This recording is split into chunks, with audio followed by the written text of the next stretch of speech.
Paimon feels like a whole new Paimon after those 2 days in the hot springs. The Abyss kind of threw a wrench in our relaxation, though. Still, spending time here really has felt like a vacation. The Kaholosaurs are so nice and so fun to play with. Their bellies are super bouncy. Oh, and Atea's snacks were so delicious. She gave Paimon some for the road just this morning, actually.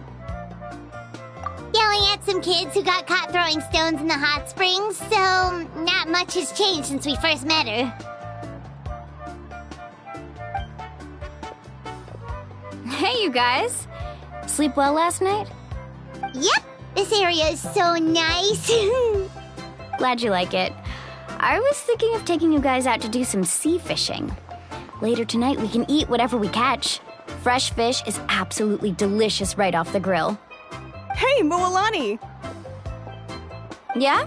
What do you need? The team sent out to fight in the Night Warden Wars has returned. And Kachina? Is she back as well? Kachina fell in battle. But don't worry, the team was victorious, so the Rite of Resurrection will be held in the stadium soon.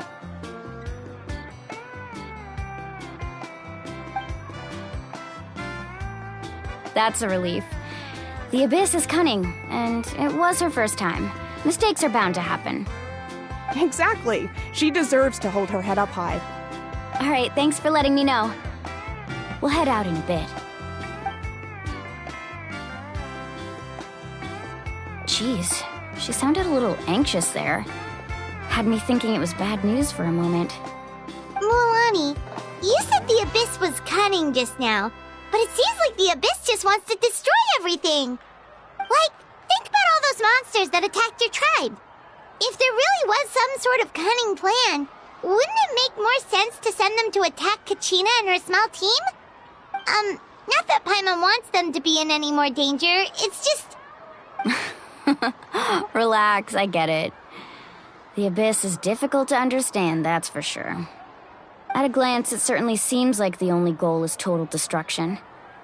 The Abyss isn't a living entity after all, so what capacity for logic or planning could it possibly possess? But through our long history of fighting the Abyss, we've realized things aren't quite so simple. 500 years ago, the Abyss invaded Teyvat. You know about that, right? That's right. Conria suffered greatly during that time. But so did every other nation in Teyvat. And Natlan was the worst affected of all. It took the combined efforts of the then Pyro Archon and heroes from every tribe to finally repel the Abyss. Even so, the effects of the invasion lingered for hundreds of years, only able to be reversed little by little. Our tribe's waters were contaminated. The Children of Echo's territory was overrun by dangerous sludge surging from underground. Unrelenting black winds tore across the lands of the Flower Feather clan. It was like each disaster was designed for a specific tribe.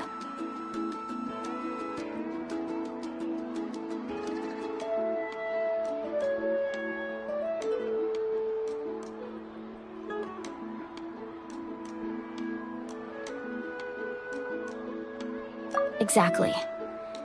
We once thought that the Abyss's desire for destruction was a sort of primal instinct, but its methods are, in truth, marked by intelligence.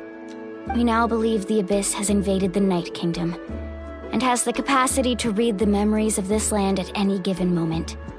And that's how it became so dangerous and cunning, almost like it knows you inside and out. Yes, And that's why we've been unable to fully eradicate it, even after all this time. Luckily, the problems left behind by the Abyss have been successfully addressed by the various pyro-archons we've had over the years. Now every tribe is prospering and things are looking up. I mean, just look at what we managed to do a few days ago. We totally fought them off.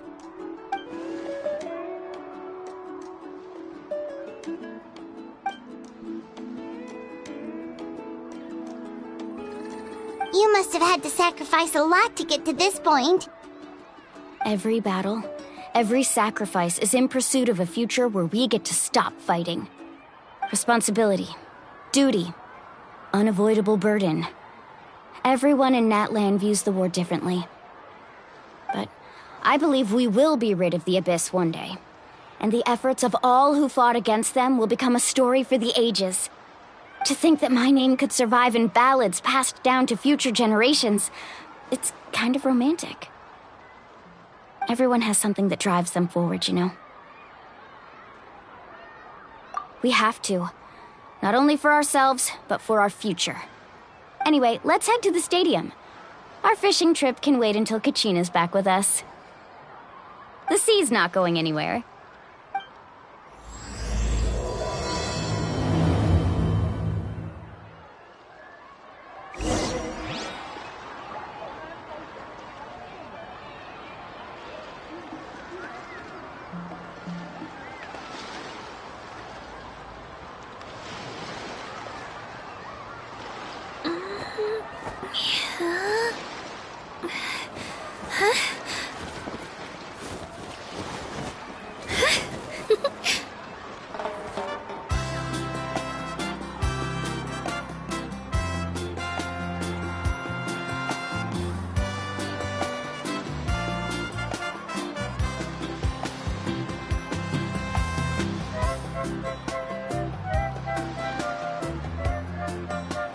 If you're bored, why don't we take a look at...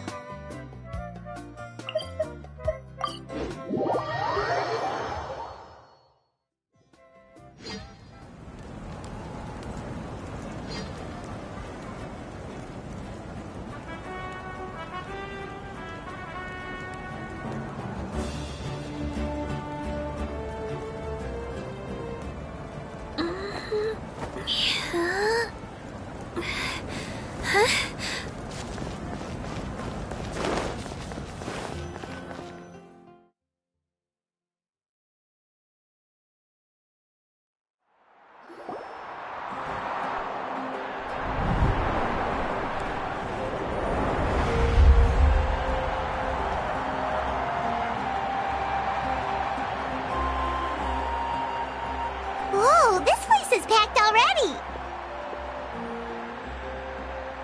Of course. No one's gonna miss out on the chance to welcome our heroes back from battle.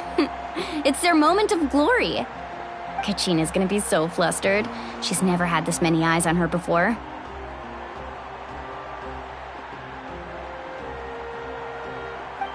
Yeah, she doesn't seem like the kind of person who likes being the center of attention.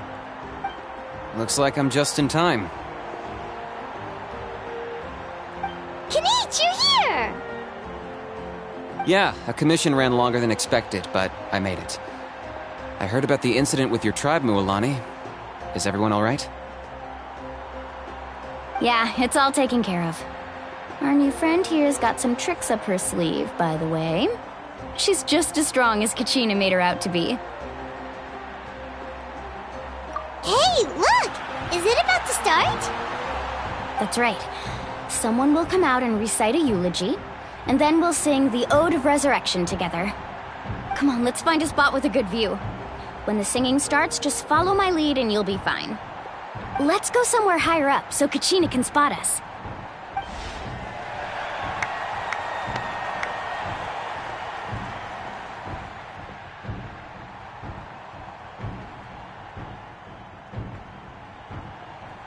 Warriors of Natlan, heed the call of life. We are the inheritors of memory and legend. Those who grew alongside sun and wind. Those who forged our own destiny and future. That is Natlan's fire, the lifeblood of our nation!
I could not find Kachina within the Night Kingdom, or locate her ancient name. What? What does that even mean? Usually once the ode is complete, the Pyro Archon and resurrected person will emerge from the flames. But something went wrong. What's going on? This has never happened before. Well, I think it's pretty obvious. Clearly, the team sent to fight the Abyss didn't win after all. Think about it. The Ode rekindles all victors. We witnessed it countless times. Since the Archon couldn't find Kachina in the Night Kingdom, that must mean there's more to this victory than meets the eye. Hey! You just haven't gotten over the fact that Kachina beat you in the pilgrimage! Pathetic. The both of you. Your wild guesses are misplaced. We completed our mission. Maybe you did, but who's to say whether that little girl even contributed at all? Maybe she got scared and ran off. Why would the YUB recognize someone like her, even if she was on the winning team? How dare you insult a hero of Natlan like that? Kachina sacrificed herself to repel the Abyss. She doesn't deserve to be subjected to your vile rumors when she's not even here to defend herself. Calm down, Mualani. There's no point arguing with the likes of them. I can't just sit here and let them slander her like that. To insult a hero of Natlan, the person actually has to be a hero. You... Think about it, everyone. Who do you think is really at fault here? A girl who never should have even gone to war? Or the great Pyro Archon? Why would the rules of our nation suddenly stop working? That's true. If she wasn't revived, it must mean she failed to achieve victory. Maybe the YUB interpret victory in different ways? I mean, that girl didn't look all that strong to me.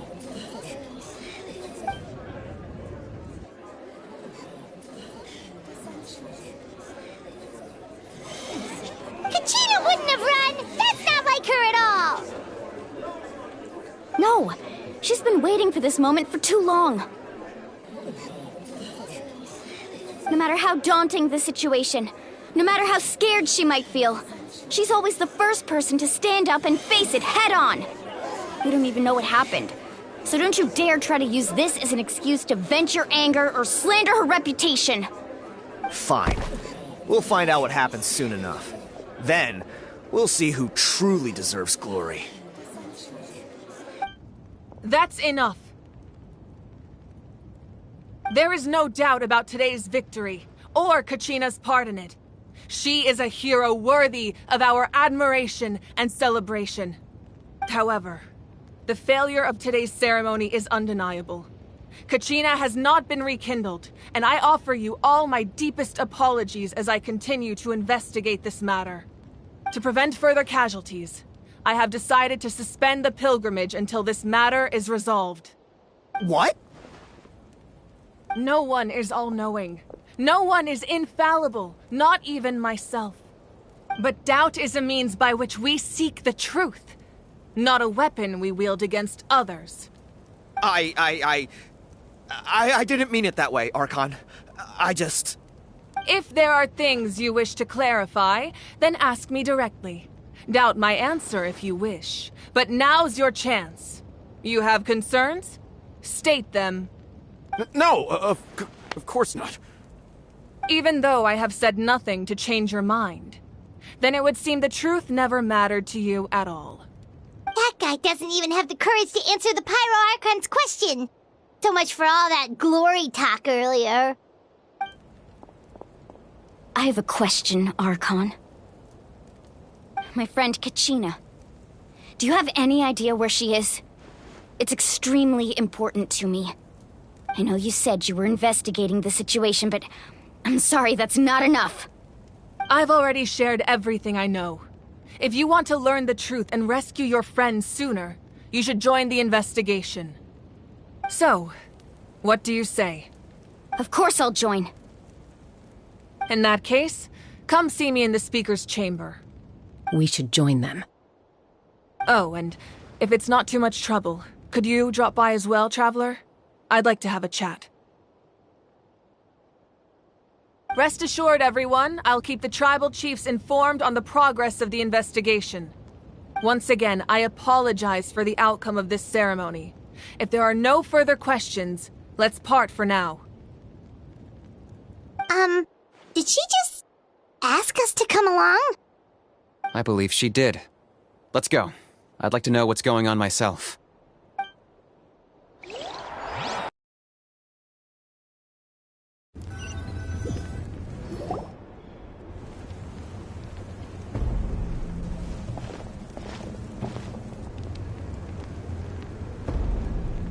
The situation is urgent, so I'll get straight to the point. Kachina is undoubtedly a hero of Natlan, and I'm deeply sorry this happened to her. There's been unrest in the Night Kingdom, but I don't know what's causing it. As a result, I've been unable to track down her location. Until we find and address the cause of the unrest, the Ode of Resurrection will continue to be ineffective. And that means Kachina won't be able to come back? That's correct. Not until the problem with the Night Kingdom is resolved. How long will that take? It's hard to say. Kachina always dreamed of fighting the Abyss, of doing her part to defend Natlan. She wasn't afraid of death because she knew, if it came down to it, the Pyro Archon would be there to bring her back to life. Whenever we sat down together, exhausted from training, she would always hum the Ode of Resurrection. She was supposed to come back to us. We were supposed to hug her and celebrate with her and share her joy. We supported her every step of the way, but what are we supposed to do now? Sit peacefully and wait for her return? Lose ourselves in grief over her death? Tell me, are we her friends? Or her murderers?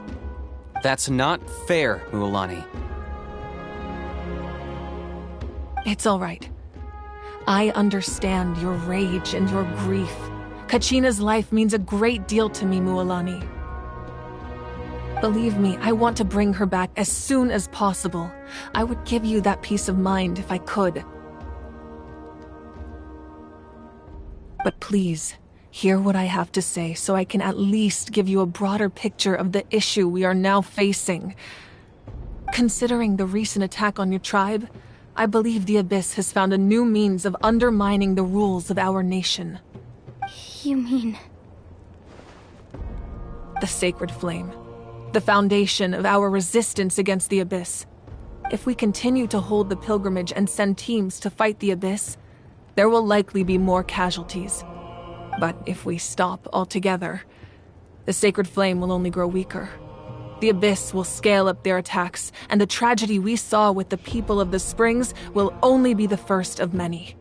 If we compare the two choices, the former seems to be the lesser of two evils. Sorry, I know that may sound harsh, but I bear the name Malipo. Weighing the costs is my duty. The raw truth can be cruel. But we need to understand it if we want to approach this rationally. But what would you say, Mualani? This is personal for you. And unlike Kanich, I dare say it's not a simple case of weighing up which course of action is less painful, is it? No. I can't choose between them, and I don't want to. Saying that one is preferable over the other is disrespectful to the people who suffered. You're saying it doesn't matter whether I suspend the pilgrimage. The consequences will be equally painful. Yes. What happened to Kachina breaks my heart. But I couldn't bring myself to sacrifice other people for her sake. And that is the crux of the problem. It's not simply a matter of choosing the lesser of two evils.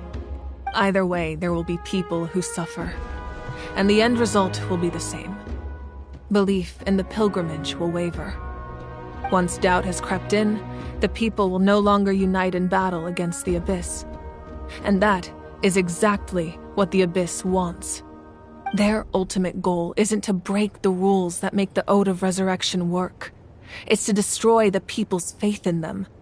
To prevent what happened to Kachina from happening to anyone else, we need to suspend the pilgrimage. So that is my current plan. And in the meantime, I've made efforts to strengthen each tribe's defenses. Then, we have to find another way of strengthening the sacred flame to keep the Abyss at bay. This won't be easy. I'll need time to figure out the best approach. I understand your anger, Mualani, but I hope that provided some clarity, at least. Wow. Hyman thought things were gonna get heated for a second, but the Pyro Archon took the time to explain everything so patiently. I owe you an apology, Archon. I let myself get carried away earlier, and I'm sorry. You're right. We need to focus on finding solutions. We could always hold the pilgrimage without sending a team to fight in the Night Warden Wars. That way, we would still be able to fuel the sacred flame. I've considered that, but the two events have nearly always been linked. Without the chance to fight the Abyss, pilgrimage rankings lose their prestige, and competitor numbers will drop. With fewer participants, the amount of contending fire produced will decrease, and the vicious cycle will continue indefinitely. So, essentially, the Abyss is taking Kachina hostage. You've learned about the concept of ley lines during your travels, yes? The Night Kingdom is something similar. Staying there for a short period of time shouldn't have an effect on the person. But with the Abyss in the picture, it's a different story. Your sense of self will be devoured until eventually you become one with the Sea of Souls. Imagine pouring a cup of water into a rushing river. You can try to scoop up another cup, but there's no chance it will be the same water you had before. I won't sugarcoat it. That is the danger Kachina is currently facing. Just like you said, Archon. Both of these problems need to be addressed. You can focus all your efforts on dealing with the Sacred Flame. I will go search for Kachina. The Abyss poses the same threat to you as it does to her. It is very possible you will not return. Knowing that, do you still choose to go? Kachina's waiting for us to rescue her. That's all that matters. I failed to protect her during our campaign, but I can make it up to her now. I choose to go as well. Traveler? What do you think? Understood. Then I'll support you in any way I can. The Masters of the Night Wind have a technique that can extract an ancient name from the ley lines. If we can find Kachina's ancient name, I can use the link between them to pinpoint her position within the Night Kingdom. Then comes the hard part. You need to visit the Night Kingdom in person and rescue her. But isn't the Night Kingdom a land of souls? Can we even go there? Under normal circumstances, only the consciousness can enter. but there is a way to go there in person. However, know that the Night Kingdom will attempt to repel you, and the Abyss certainly won't leave you be. That's fine by me. Same here. Fighting the Abyss is nothing new for me. So, Paimon's the only one who's scared?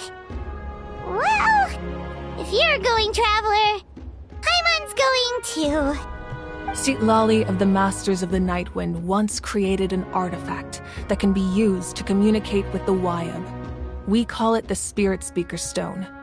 It was originally used as a ceremonial artifact wielded by the tribal chiefs, but that spiritual quality also means it can be used to search for an ancient name. That was the artifact I delivered to the Scions of the Canopy a few days ago. Didn't think I'd be hearing about it again so soon. Thank you so much for your help, everyone. Your thanks are unnecessary. I will offer you whatever aid I can, but your fellowship and courage are what will truly decide the success of this operation. Besides, you're the ones helping me. I can only focus on one thing at a time, after all. Traveler, I certainly didn't expect our first conversation to be so serious. I've heard all about your accomplishments. Ever since you arrived, I've been hoping to meet you and offer you Natlan's highest level of hospitality. Why? Why? Is that not what happened in the other nations you visited? Yeah, things were pretty complicated at the start. And, in the middle. But our reputation's solid nowadays. That's more like it. After all, I've heard you're someone who transcends fate. Perhaps even more than you can imagine. But we can talk about that some other time. Ideally, this would be the perfect night for a drink and some musical ambiance. But there are important things to be done. Oh, I almost forgot. Atea was wounded in the fight against the Abyss. She wanted us to give this to you. It embodies fond memories and my strength of will. That's what she asked us to tell you. She said you'd know what that means. I didn't think this day would come so soon. The flames of her life force. I can feel them flowing within the talisman. If things were different, the two of us could have enjoyed the hot springs together while she gave this to me in person. We're supposed to be hot spring buddies after all. But don't worry. This talisman means a great deal to me. I'll take good care of it, and once this is all over, I'll pay Atea a visit.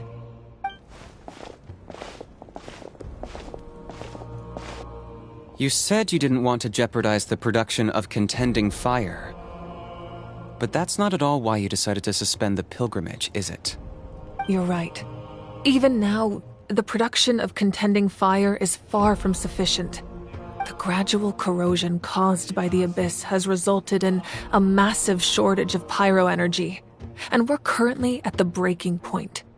As things stand, the pilgrimage is a lost cause. Suspending it allows us to save our strength to defend the tribes.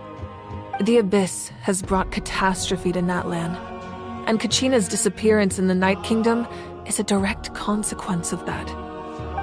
We can't let the general public know that. No.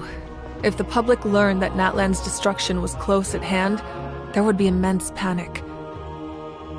But if I said nothing at all, they would have continued to question the integrity of Natlan's heroes. Another simple choice. The latter was clearly the better solution. But you chose otherwise. I have never subscribed to the belief that the right choice is the one with the fewest sacrifices. Let's go. There's still a way for the sacred flame to last a little longer. You mean? Yes. Come with me.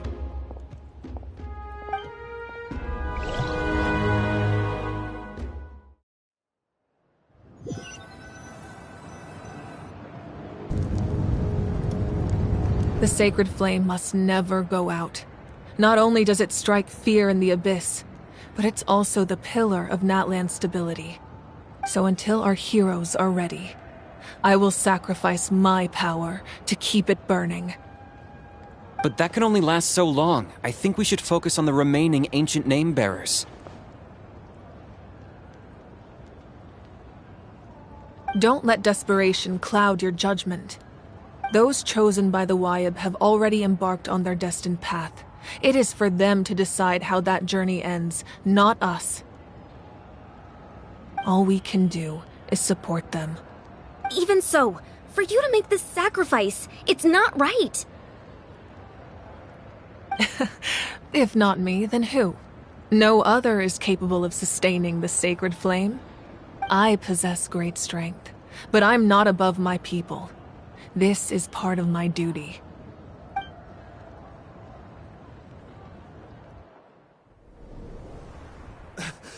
Archon, it's the Fatui!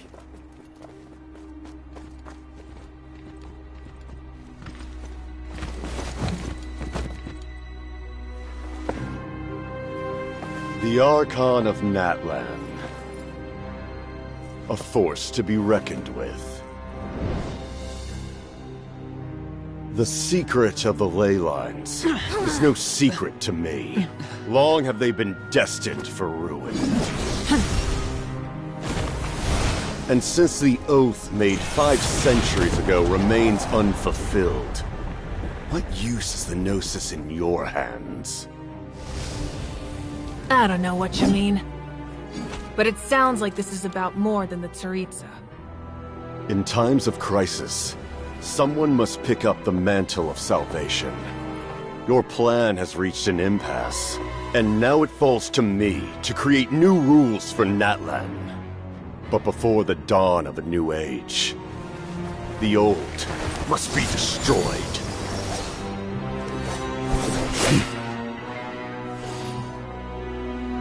I assume that's the end of your speech? Good. People like us. Let our blades do the talking!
Masters of the Night Wind.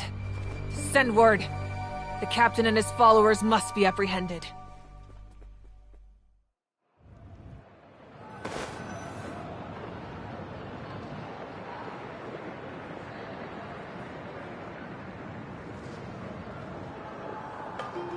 Are you alright, Archon?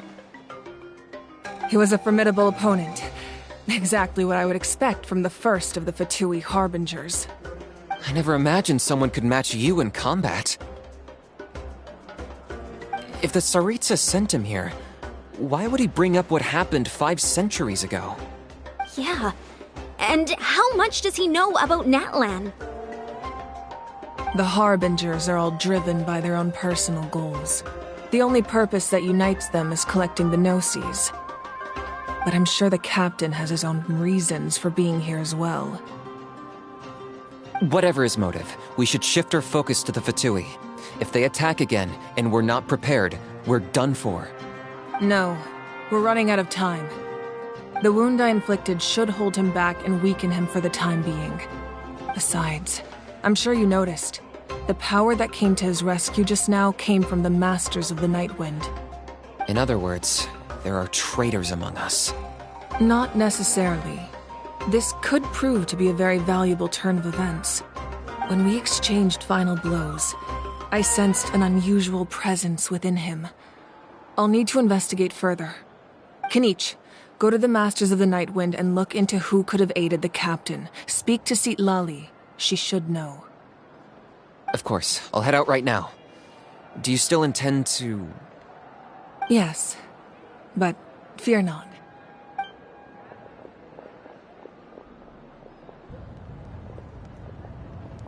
Natlan's strength has never rested solely in its Archon.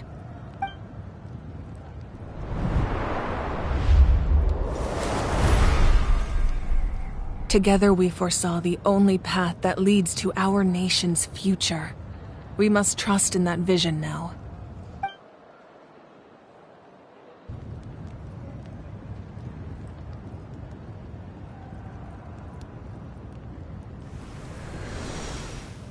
Is everything okay, Archon?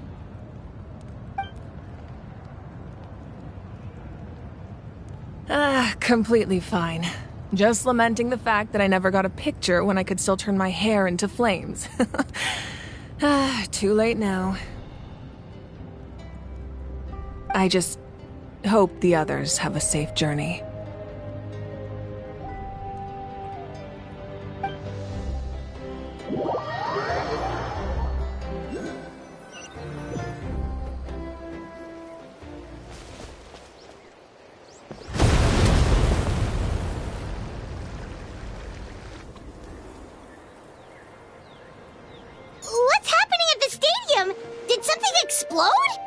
It feels like the Archon unleashed her power.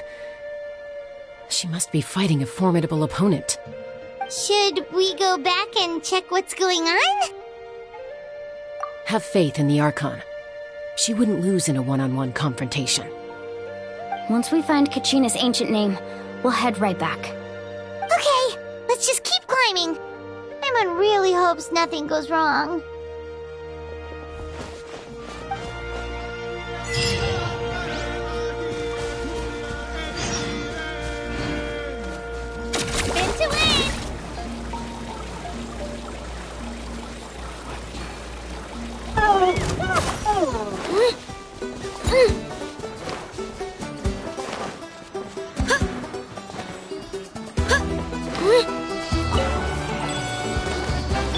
Strike a pose! There is no escape! Right here!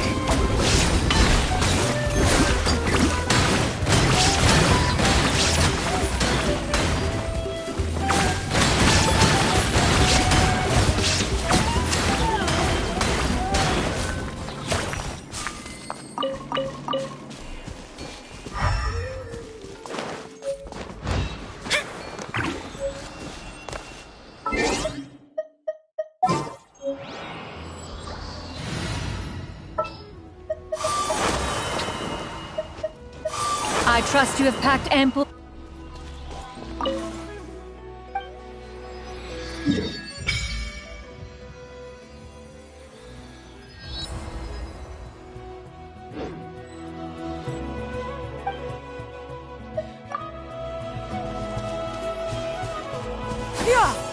What can you tell us about the scions of the canopy?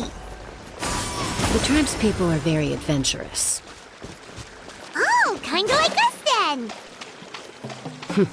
I'm not so sure. You don't strike me as the type to enjoy danger. The Scions of the Canopy are a bunch of thrill seekers. They love extreme sports like rock climbing, rappelling, volcano parkour, or even bungee jumping without a rope while a Yumkasaur stands at the edge and uses its tongue to catch them. Sound like something you'd be interested in? Okay, that does sound different from our usual adventures. Paimon's not doing any of that. She can just cheer you on from the sidelines.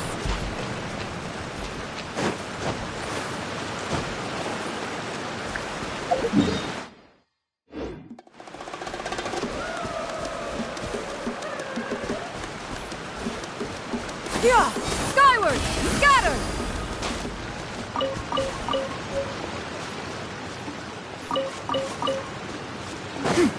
Yeah! Stabilize! Shine down!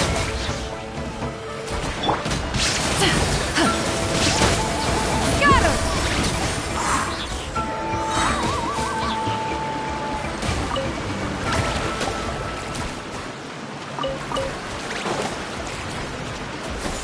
Skyward!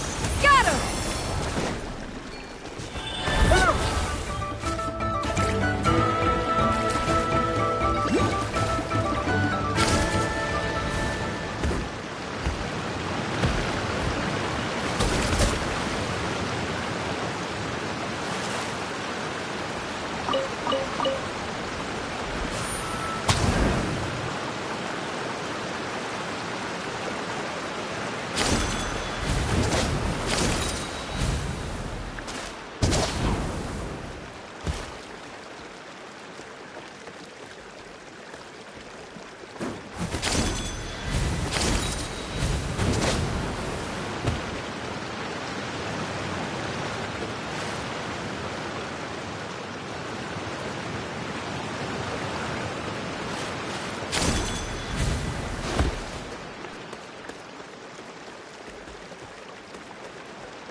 That's Wyna, the tribal chief. Let's head over to him.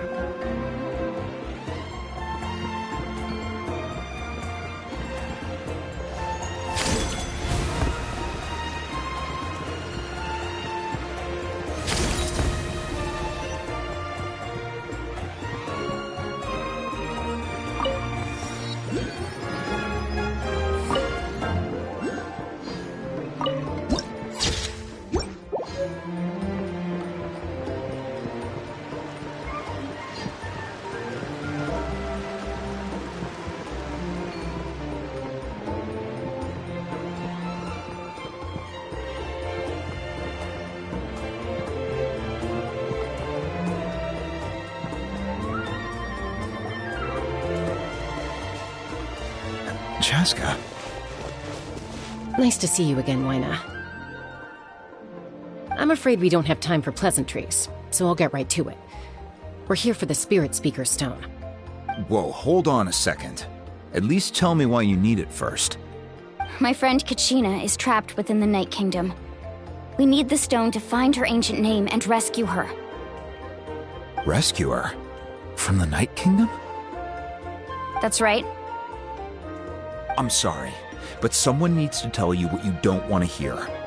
Going there, a mature warrior would never make such a foolish decision.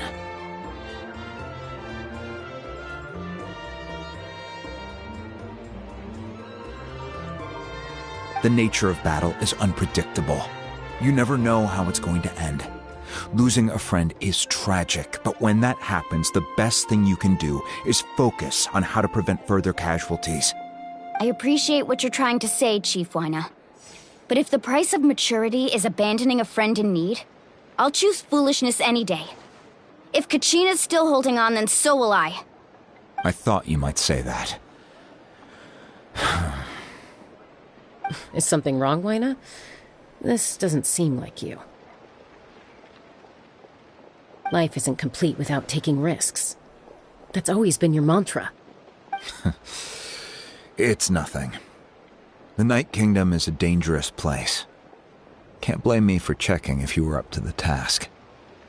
If you're that determined, far be it from me to stop you. Here's the stone. Keep it safe, okay? It's not like we have a spare. Thank you. Huh. Seems like you two go way back. But aren't you from the Flower Feather Clan, Chaska? Oh, Chaska's a peacekeeper, so she's famous throughout the tribes. She's always the one people call to resolve conflicts, so we slowly got to know each other that way. Her younger sister Quichi's always hanging around our tribe, too. She's helped us out a lot in the past. Oh, you have a younger sister? Yes, I'll introduce you to her sometime. But let's get back to business. Wyna, how do we use the stone? As you probably know, your intended destination is completely different from the real world. The Night Kingdom is like a river flowing with concepts, and the ancient name you seek is like a tiny fish swimming downstream.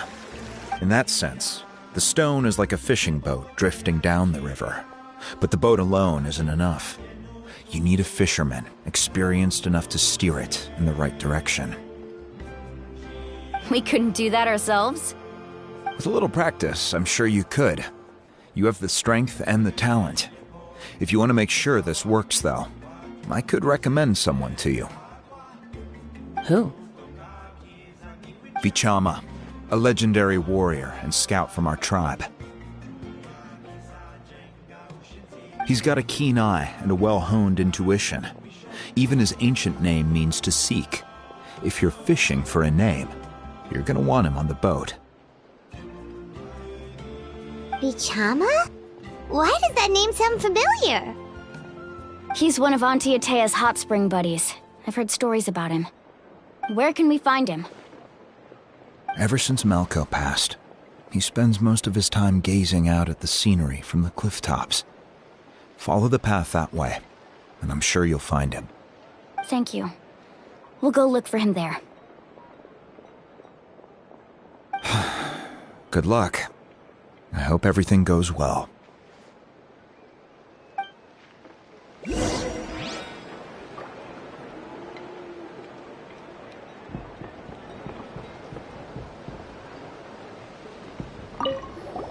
Vichama spends most of his time up in the cliff tops, gazing at the scenery.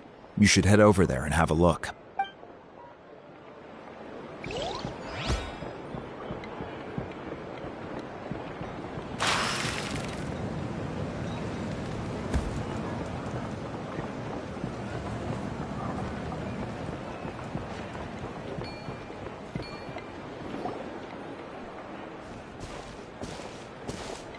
Someone admiring the scenery from the cliff tops.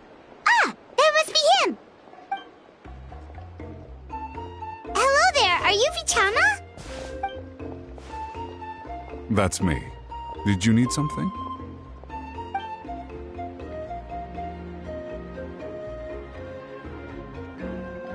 What? You're saying you can bring someone back from the Night Kingdom? How is that even possible? No, if you really think about it, anything's possible in that kind of place. But that would mean... Are you okay? You don't look so good. Everything's fine. I'll help you, but I do have a small request. After I help you find Kachina's ancient name, I want to use the stone to look for my friends as well. Your friend?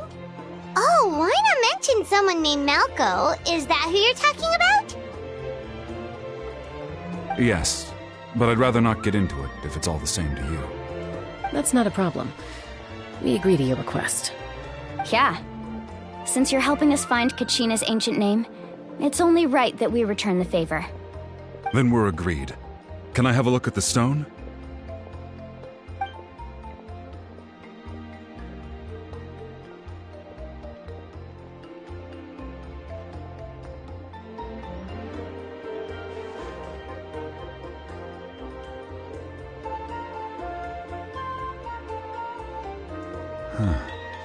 I see. From what I can tell, it functions almost like an abyssal pylon. Both connect the Night Kingdom to the living world. Once the connection is established, the abyss will come surging through the opening like a predator honing in on the scent of blood. So we have to be sure not to use it in a tribal settlement. Wow, you got all that just from looking at it? I just picked up on the basics, really. I still have no idea why it works. You said someone named Lali invented this. They must be a genius. I'll go find an open area and start setting things up. In the meantime, I need you to get 2 things for me. We'll go right away. What do you need? First, I'll need some hook ropes. Pretty much every store around here carries them, so no need to go anywhere special. Oh, and I need to build a net out of them, so make sure you get a good amount. Wait, are you saying you're going to use a real net to catch Kachina's ancient name? How does that work when one's tangible and one's not?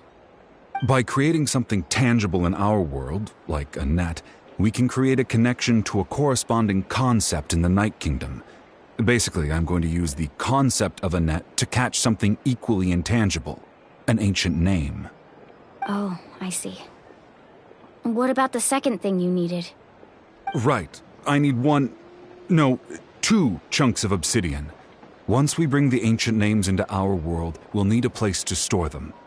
Normally, you can only get obsidian from the Children of Echoes, but I heard there's a traveling merchant from that tribe around here somewhere, so maybe you can try your luck there. Gotcha! Alright, let's split up. See that clearing? Let's meet over there when you're done. Oh, and you can send someone with me if you want. In case you're worried I might take the stone for myself. What do you think, Chaska? There's no need. Lena spoke highly of you. That means you're trustworthy. I appreciate it, even though that doesn't mean much to me anymore. Anyway, it'll take some time to set everything up, so no need to rush. I'll see you in a bit.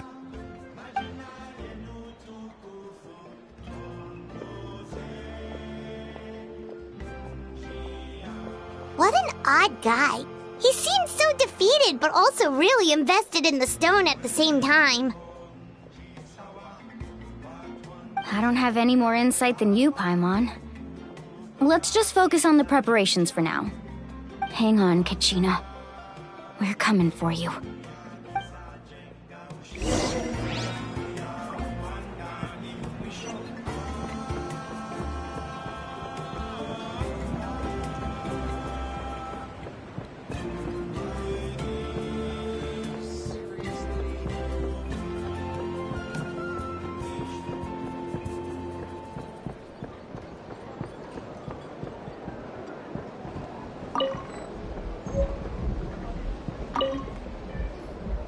Hello.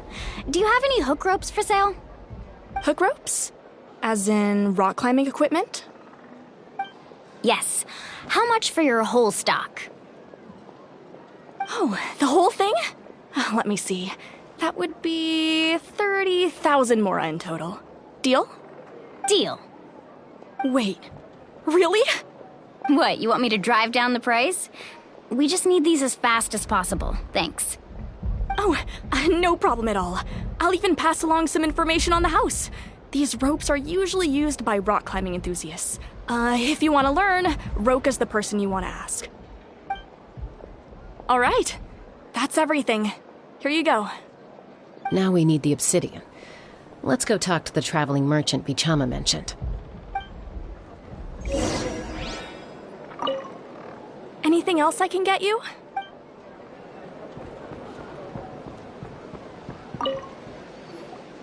Excuse me, do you sell obsidian? Why, yes. I've got a chunk for sale right over there. Perfect. Is that the only one, though? We actually need two. That might be tough. Tell you what, I'll take a look through these boxes over here and we'll see what we can find. Thank you so much. We'll wait here.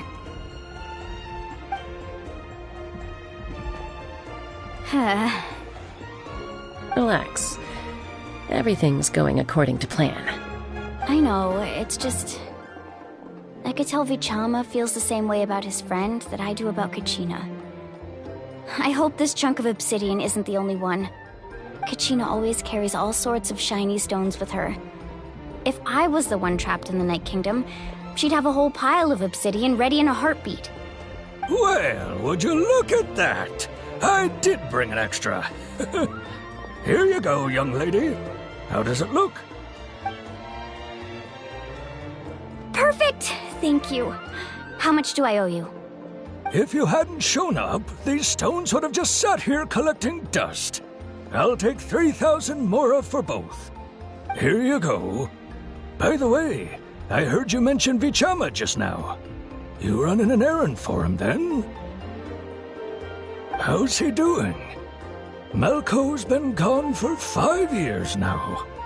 It's about time he started to move forward. Do you know what happened between them?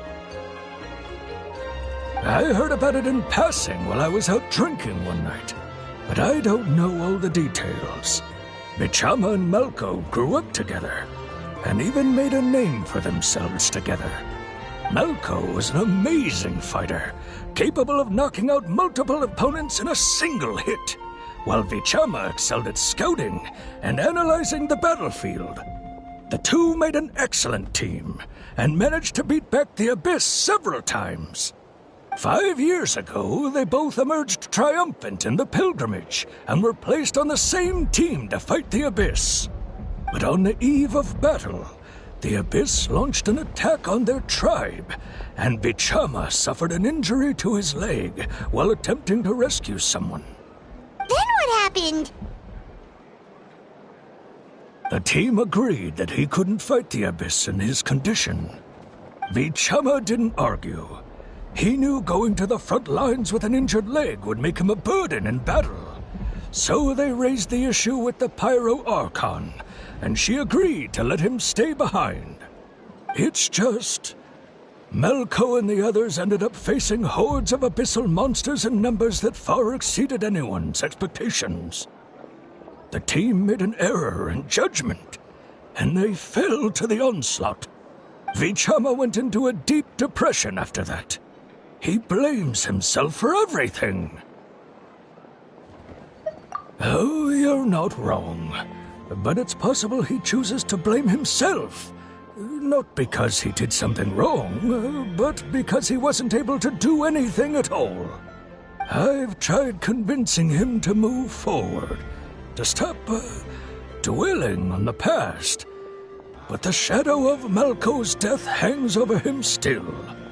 The Abyss has caused so much suffering, and some wounds never heal. I wish there was something he could do to make himself feel better. But... anyway, that's the gist of it. Maybe you could help him talk things through sometime. I would really appreciate it.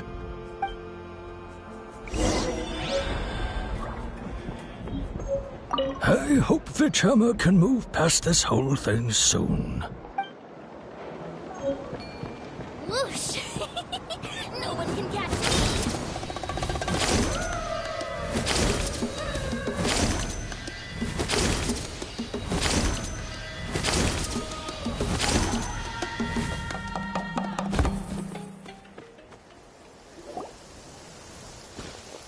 Did you get everything?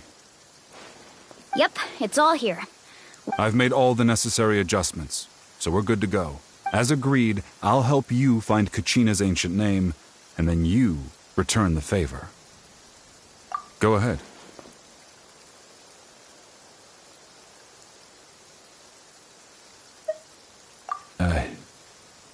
After Malco fell, I scoured the battlefield to see what happened. It turned out he wasn't bested by some impossibly powerful foe. He was dragged to his grave by the sheer number of enemies. If I had been there, I would have been able to sense the danger. I could have warned them not to advance. I've always blamed myself for what happened. But when you told me about Kachina, I realized there's a chance Malco might also be alive, fighting for survival in the Night Kingdom. But that happened several years ago, right? The Pyro Archon said all life within the Night Kingdom eventually becomes one with the Sea of Souls. There might not be much hope, but I still have to try. Malco and I promised each other, even if we never managed to root out the Abyss for good, we would fight together until the end. All right, let's get to it. I'll start searching for the conceptualized version of Kachina's ancient name. If you see any fragments scattered around the area, please collect them.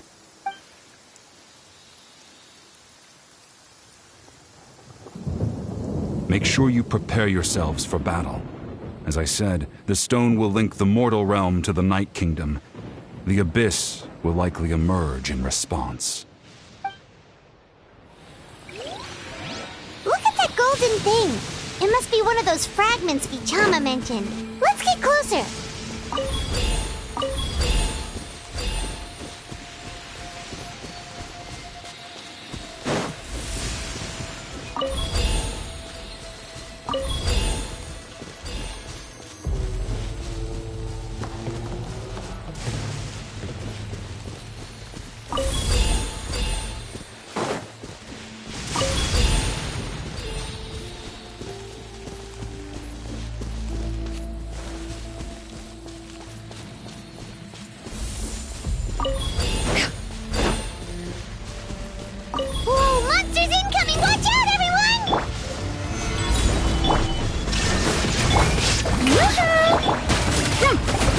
For the adept, let my name echo in song! Order guide you. Stabilize. Yeah! Skyward! Scatter!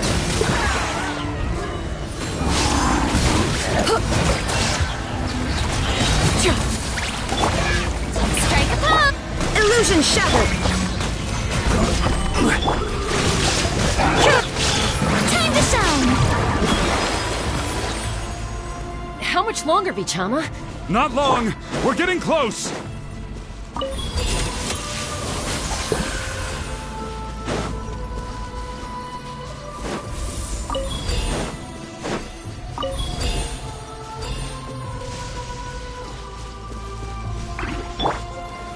Gather!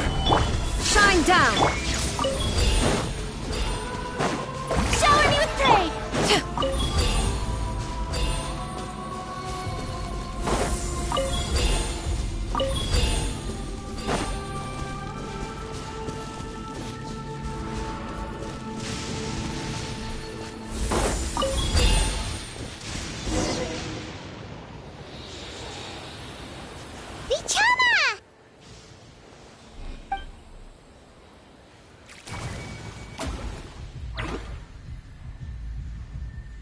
Quick! Take it!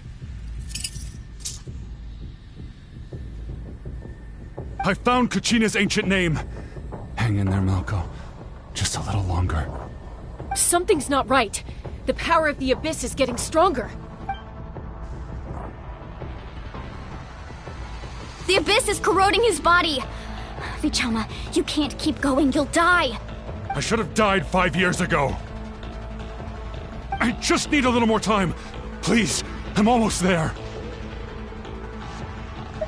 Thank you.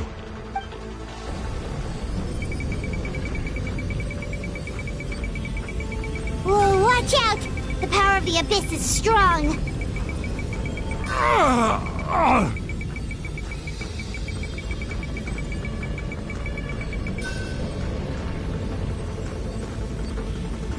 This power. Hanging in there? Malco. No! Why can't I find him? Why? We can't wait any longer. Pull him away from the stone, Mualani. I already tried, but the power of the Abyss has him in a chokehold. It's like he's tied to the stone with an invisible rope. In that case, we have no choice. I'm sorry, Seat Lolly. Get back! Chaska, wait!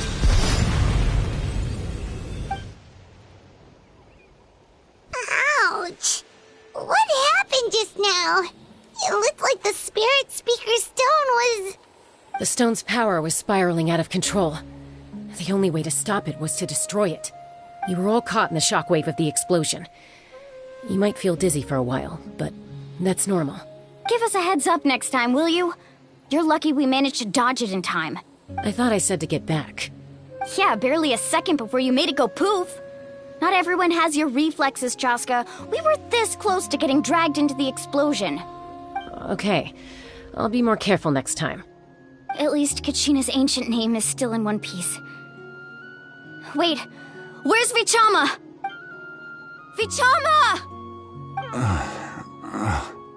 Vichama! I couldn't find Malco's ancient name. It must be completely gone by now. Once your ancient name disappears, there's no coming back. From the very beginning, I knew there was a slim chance, but still. And now... it's too late to save him. From the minute he left that day, it was already too late. Vichama. I'm sure he's heard enough condolences over the years. Let's just give him some space. Huh? What's that in your hands, Vichama? It looks like something's glowing! Huh? This is...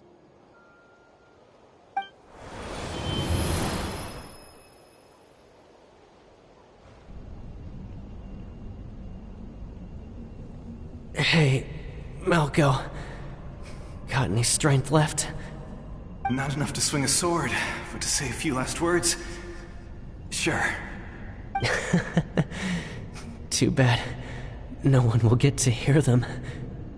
I never thought I'd actually die on this mission. Not that I'm afraid to die. It's just... hard. Thinking about my mom's face when she hears the news. Guess I have something to be thankful for then. My parents died a long time ago. They won't have to mourn me.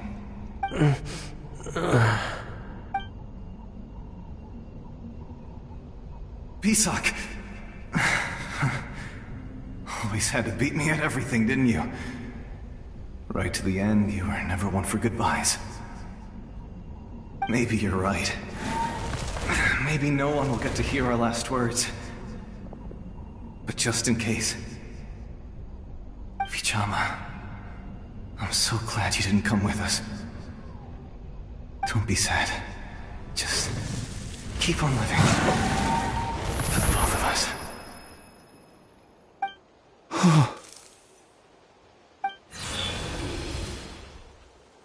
Was that a memory? Seems like we were able to salvage something after all.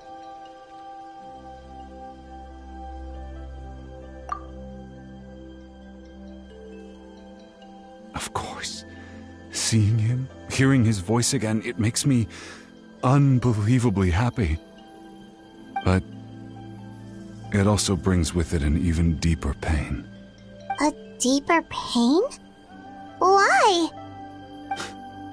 Malco was always the type to put on a brave face. But in that memory just now, his hands were shaking, and his smile was forced. For all these years, I regretted not being able to fight alongside him to the end. And now I know, at the end of his life, he was thinking the same thing. Vichama. I'm fine. Actually, I heard Chief Wyna wasn't really on board with your plan to go to the Night Kingdom. When you asked for my help, I hesitated too. I knew helping you find your friend's ancient name meant leading you one step closer to danger. But I also understood why you had to try. Everyone has regrets in life, but not everyone gets the chance to make up for them. Once allowed to fester, guilt strips us of our most valuable qualities as warriors. In that sense, we might as well choose the braver path from the very beginning. If I could do it all over again, I would have followed Malco to the front lines no matter what. Even with an injured leg, there were still things I could have done. That way, even if the outcome stayed the same, I still would have fought alongside him to the end. There are critical junctures in life, and if you don't seize the chance to act, there's no going back. That's something I had to learn in hindsight, but you're still at the crossroads of your journey, so I hope you can walk away without regrets.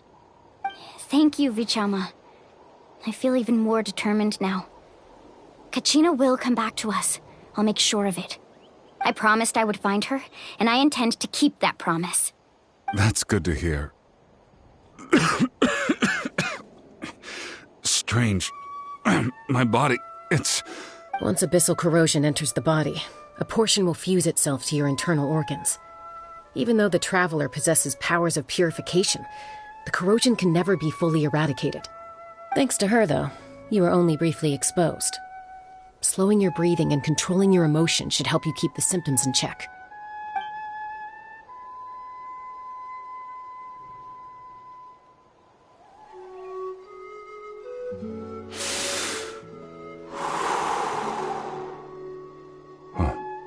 That does make me feel better.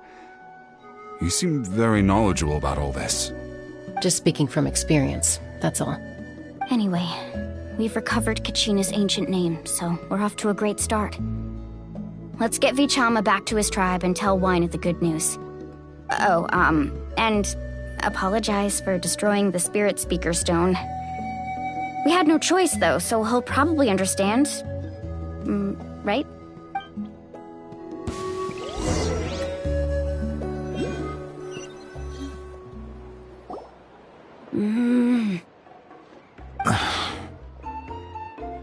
Koichi, are you really gonna just stand there like that?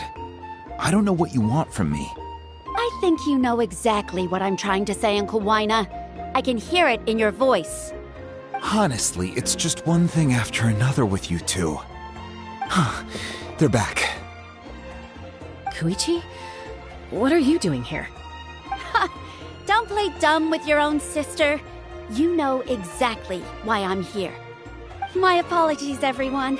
I just need to borrow Tosca for a few minutes. You come with me.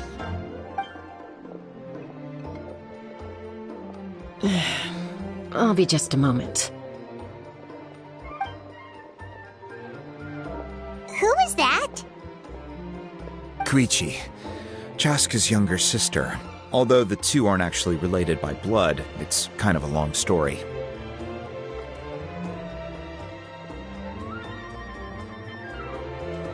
It's not really my story to tell, but I guess it's not a secret. You see, Chaska was actually raised by cuckoo sores. She was afflicted with a rare disease when she was a child, and abandoned in the wild as a result. The Abyss found her out there, all on her own, and tried to devour her. But in the end, all that did was trigger her will to live. That strength of will pushed her to survive. But it also planted a seed of conflict within her. Eventually, she was adopted by the cuckoo sores. Wherever they went, she followed, getting into fights right and left. For some reason, Paimon can totally imagine that. Well, when Chaska finally returned to human society, it was Koichi's parents who adopted her. At the time, Chaska still had a habit of getting into fights, so Koichi was always taking her around, apologizing to everyone. Ah, I remember those days. One of those fights was definitely with me. But, you know, kids. You're fighting one minute and your friend's the next. Eventually, she found a way to rein in that desire to fight. And now she's who people call to resolve conflicts. She's known as the Peacemaker. It sounds like she still argues with Koichi, though. Don't siblings usually stop fighting when they get older? That's partly my fault. Koichi asked me to stop Chaska from doing anything dangerous, but you probably know by now, once Chaska makes up her mind, there's no changing it. Oh, I get it. No wonder you tried to talk us out of going to the Night Kingdom. Chaska even said that wasn't like you. I'm all for your adventure. You need to take risks when you're young, because by the time you're my age, you couldn't attempt something like that even if you wanted to. Better try now than live with regrets later. That's what I say. Still, I can understand where Koichi's coming from. In the end, nobody wants to sit back and let a loved one put their life on the line.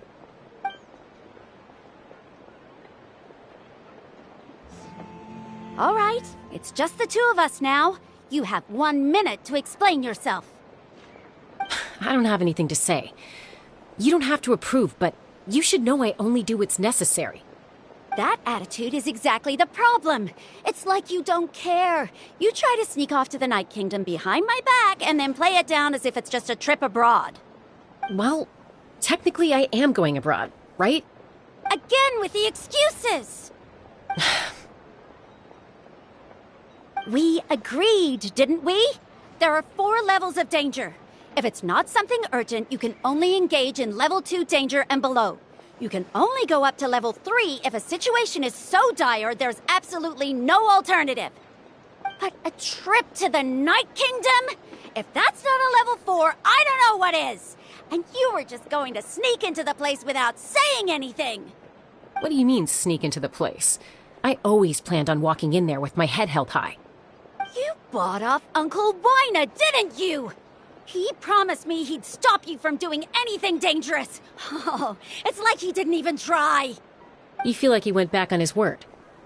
What if I told you my mind was made up, and there was nothing he could have done? Not even by force. Oh, I knew it! So he did try to say something, but you didn't listen. This is important. If you were in my shoes, you'd make the same decision. You don't know that? I'm a doctor, and I handle logistics. If you're going to waltz into a dangerous situation where you could lose control at any moment, it's my duty to say something. All right, whatever. Anything else? Oh, What do you mean, anything else? Why don't you reflect on what you've done and promise me you'll stay put? Time out. Is this one of our normal arguments or a serious one? Chaska, does it sound like I'm joking? Then, you need to know something. What happened to Kachina was partially my fault. I can't leave her there to die. That's not who I am. But the person you become when you lose control, that's also not who you are. That's a different issue. You said it yourself. A person is only as good as their morals. If I want to live in Natlan, I need to display qualities that make me worthy of this nation. I've also told you that managing your condition is equally important. Sometimes you have to make sacrifices. All right, let's stop this here. If we keep going, I might actually have to get serious. And I think Wina prefers his roof attached to his house. Is that a threat? That sounds like a threat to me. Koichi! Younger sisters are supposed to listen to their elders. So, you're really going to go, no matter what I say? I'm supposed to be your sister. Then support me. I'll be back. All you have to do is wait. Chaska. So, that's it. Why'd you have to turn out to be so darn annoying?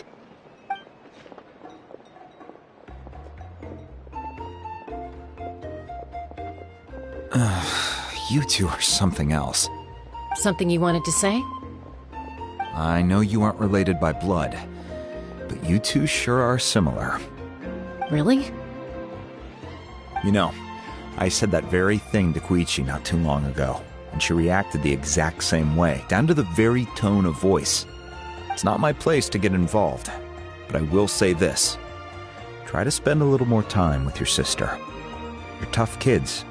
That doesn't mean you have to go it alone. Thank you. Anytime. Alright. If you're done with the Spirit Speaker Stone, you might as well hand it over.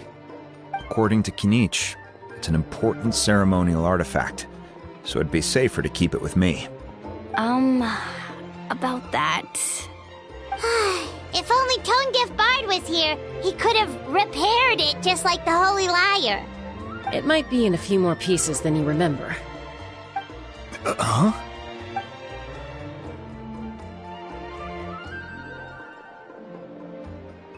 I see. Sounds like it was an urgent situation. If someone's life was on the line, then you had no choice. Still, Citlali's going to be a nightmare to deal with now that you've broken her stuff. I'll explain everything to her later. Stay safe out there in the Night Kingdom, okay? I'll wait here for your safe return.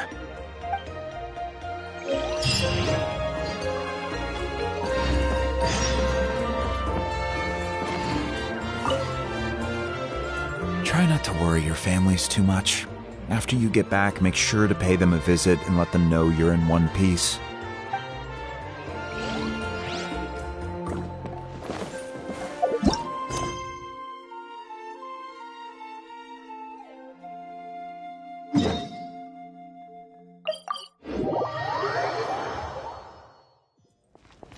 Yeah!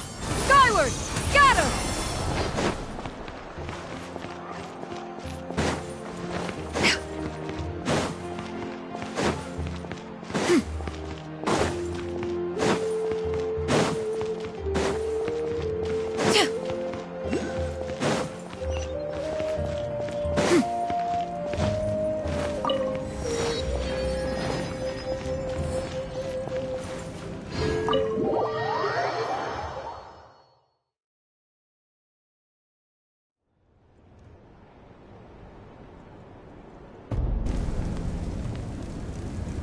We're back! We found Kachina's ancient name, too!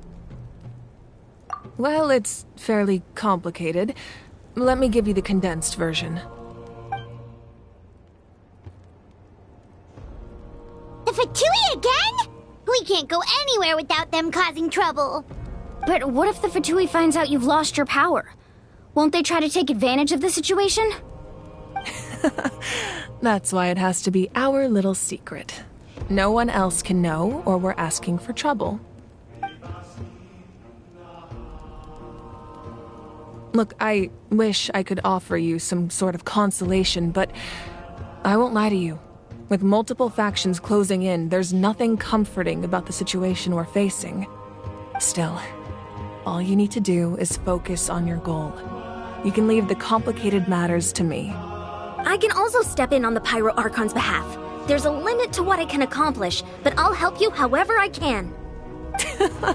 There's no need to be so modest, Yan-san. Your incredible strength has long been a well-known fact. You're the pride of your tribe. Archon, I'm sorry about before. You have so much on your plate, so much that you have to worry about. But all I could do was focus on my own feelings. You have nothing to be sorry about. We all get overwhelmed by our emotions, myself included. Your reaction to Kachina's disappearance, I understand that feeling very well. Well, now that we have Kachina's ancient name, let's go track her down. Follow me.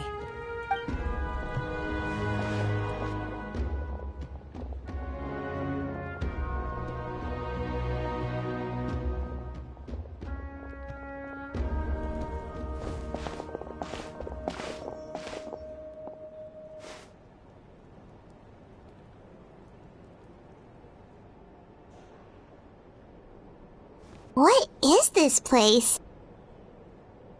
Hey, isn't that Atea's talisman?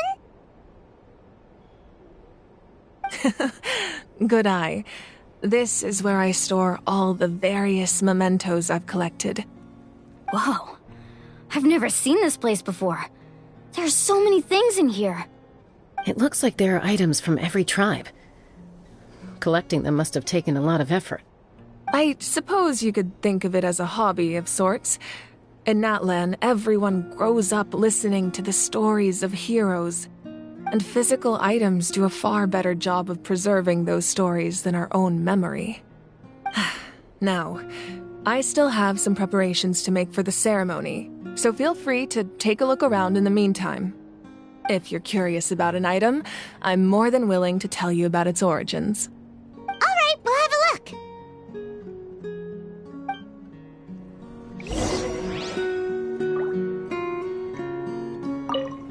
This flower looks like it's thriving. You must be good at taking care of plants, Archon. This fishing basket looks familiar. Make sure to handle everything with care. This cup, for example, it's heavier than it looks.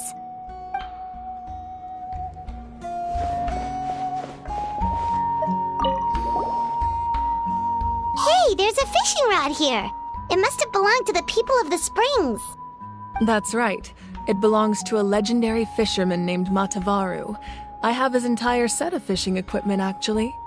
He and I met in a tavern. He told me about a particular kind of giant fish and his meticulous plan to catch it.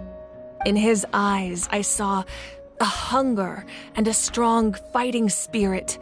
To him, the sea was the battlefield upon which he staked his honor. So, did he do it? The next time I saw him, he was covered in scars. It turned out the fish he sought had been corroded by the abyss. He managed to kill the fish, but sustained a serious injury in the process, which meant he could never go deep-sea fishing again. Can a fisherman claim victory if he fails to bring back his catch? That's what he asked me in the end. Well, Paimon thinks he won. That was my answer as well. The experience was far more valuable than the prize itself. In the end, he didn't want his tools to go to waste, so he gave them to me. Wait, that means you also know how to fish. Maybe we can go head-to-head sometime.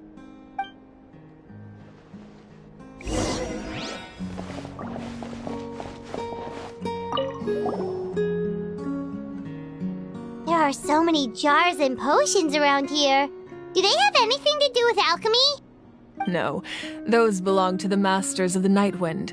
They're ceremonial tools used to amplify the ability to communicate with the Night Kingdom and the Wayab. Yamaya is an expert in this field, and she taught me a lot. Even though she appears stoic and serious, she actually has a keen sense of humor. The tools you see here are quite traditional. Her students found them outdated, so she passed them on to me. The contents of the jars aren't all that special. Oh, except the big jar in the middle. That's what she really wanted to give me. Ooh, must be something really cool. What's inside? Grape juice. Huh? It's quite tasty, although probably expired by now.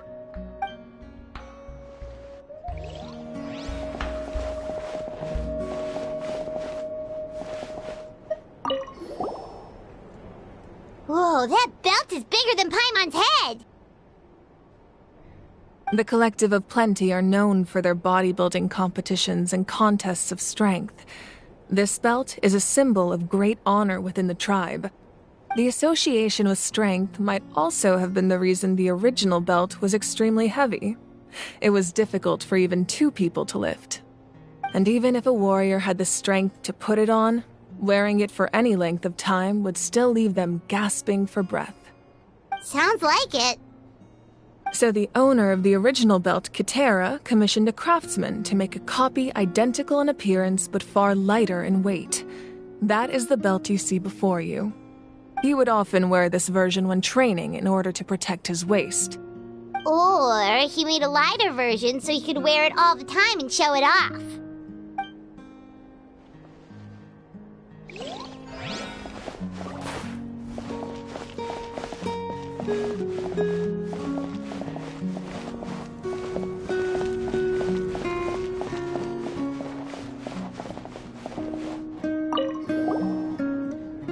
This is Atea's talisman. I'm sure you're familiar with this one already. Atea was rarely ever without it. The talisman brought her a lot of luck in battle.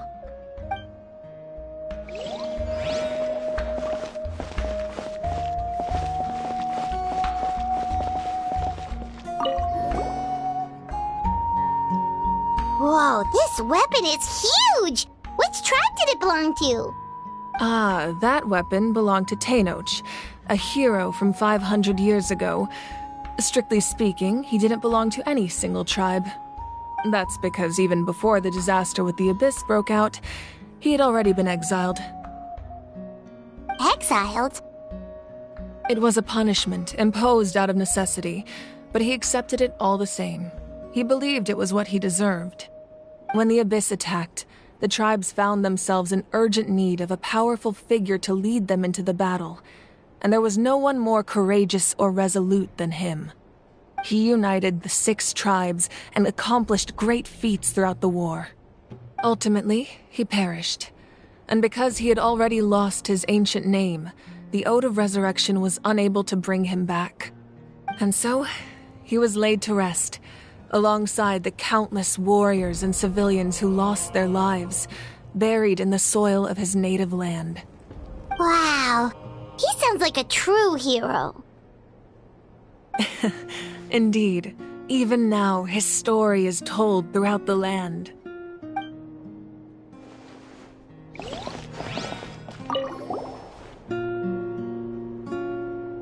The powder still needs some time to settle, so let's wait a little longer. Well, what do you think of my collection? Do you feel like you have a better understanding of Natlan's culture now? Yeah! If each item represents a different story, seems like Natlan's really been through a lot. Does every item hold a special memory, just like Atea's talisman? That's right. The items in my collection actually serve a similar purpose to the ancient names passed down among the tribes. They demonstrate the true shape of time. The shape of time? Most people perceive time as a linear concept, almost like a straight line that can only move forward. We cannot change the past or predict the future. But there's also a different theory, one that I believe to be closer to the truth. Namely, that the past, present, and future all exist at once. At once? Paimon's not sure she understands.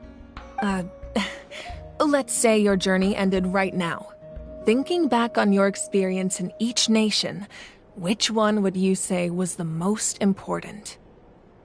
Exactly. Even at the end of your journey, the things you experienced along the way don't cease to exist. They become part of who you are.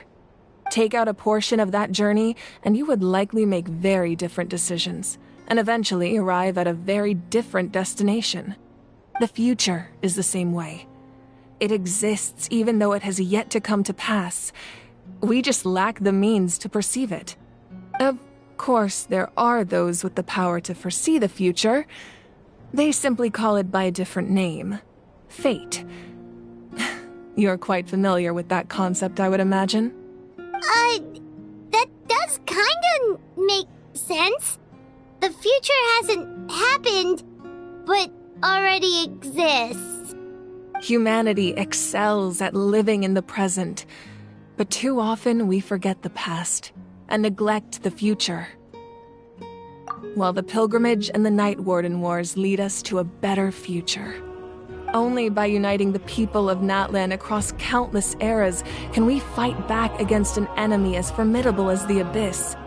To come up with such a set of rules, the first Pyro Archon must have possessed a level of insight I can only imagine. That's correct.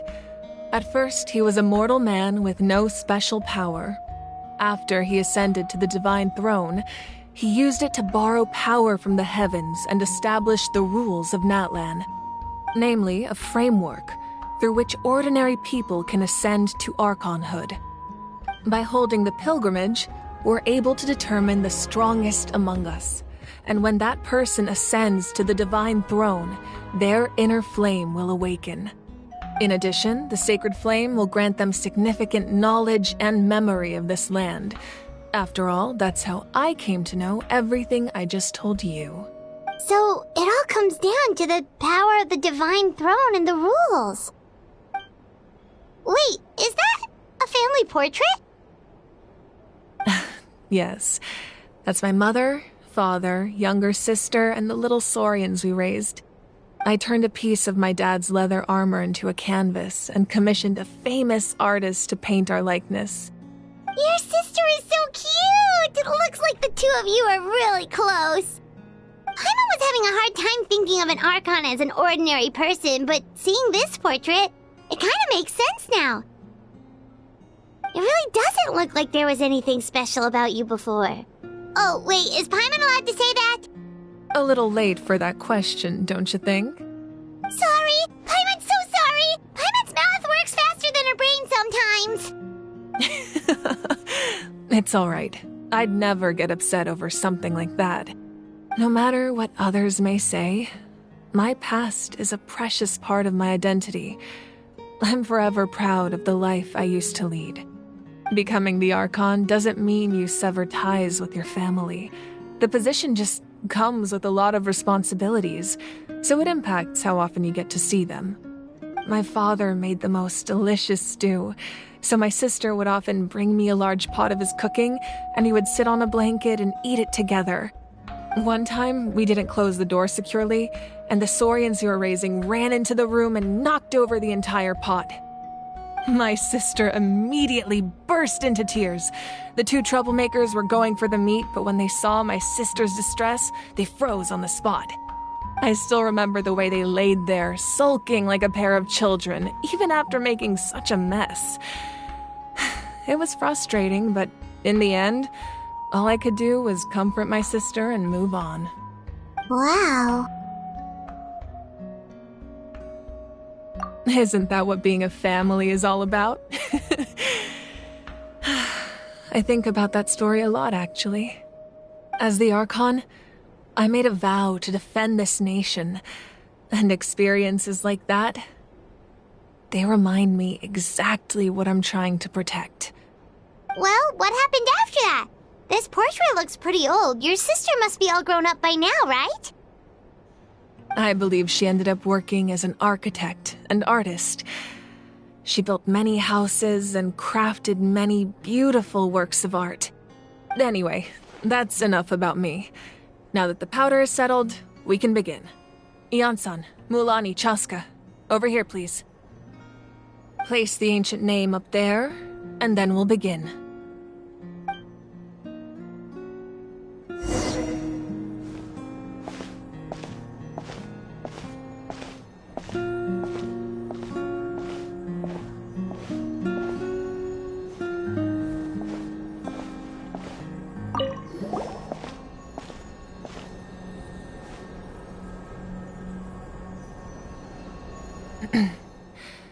Surely as the echoes of life resound through heaven and earth, so too shall our stories remain eternal. Ancient name, take us to your fated bearer. Allow her to answer our call.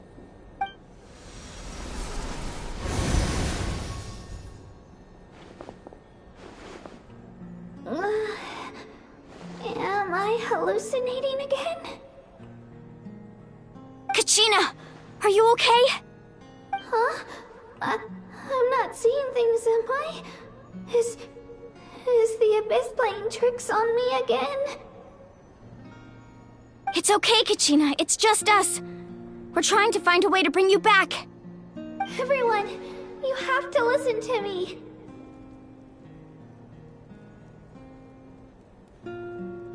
I've been investigating the Night Kingdom this entire time, and I figured out what's wrong. The Wayab is being affected by the Abyss. I was waiting for the Wayab to send me back, but then this really strong monster came in and it almost killed me. The Wayab saved me, even though its power is weakening, so I've been hiding from the monsters while trying to find a way to help. The Night Kingdom has become a huge mess, though. I keep hearing these awful sounds and seeing really horrible things. Don't listen to those sounds, Kachina. The Abyss is trying to strip you of your sanity. All you need to do is stay safe and wait for us. We'll be there shortly. It's okay. I feel so much better now that I've had the chance to talk to you guys. You don't need to worry about me. I've never been strong or special at all, really. So I don't blame anyone for forgetting about me or leaving me behind. Just knowing you care is more than enough. I'll find a way back. You don't have to put yourselves in danger to come rescue me. You're always like this, Kachina. Now's not the time to act tough. We're coming for you, and that's final. I don't know what lies the Abyss has been feeding you, but I'll tell you something right now. Nobody here sees you as a burden. You're a victor of the Night Warden Wars, a hero of Natlan. All you need to do is wait for us to rescue you, and you'll get all the applause and recognition you deserve.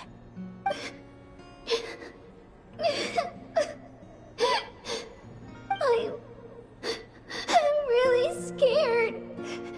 Everything's so dark and creepy here. And I want to go home. Still, I don't want you to put yourselves in danger because of me.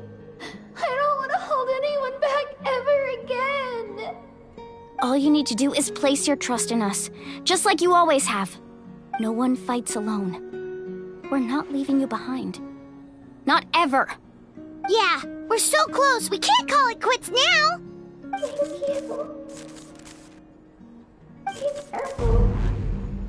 Looks like we've lost contact. Now comes the most dangerous part. You have to traverse the Night Kingdom in your physical form.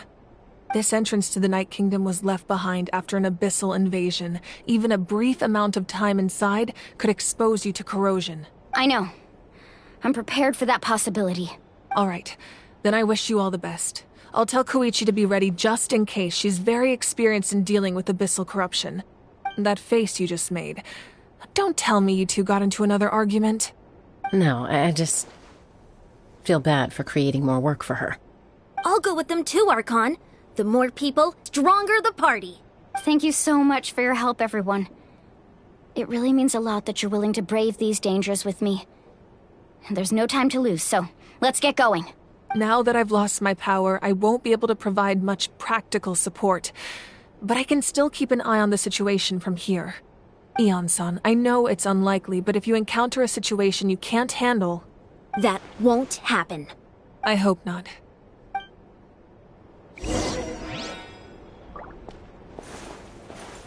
Be careful out there. I'll observe the situation from here.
Skyward!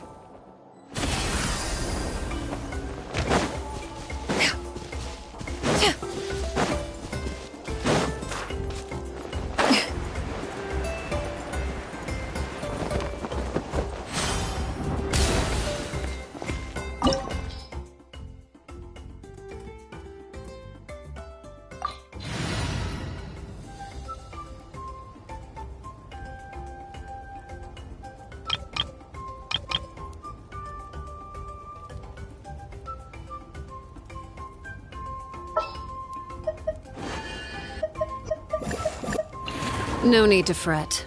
I shall handle this.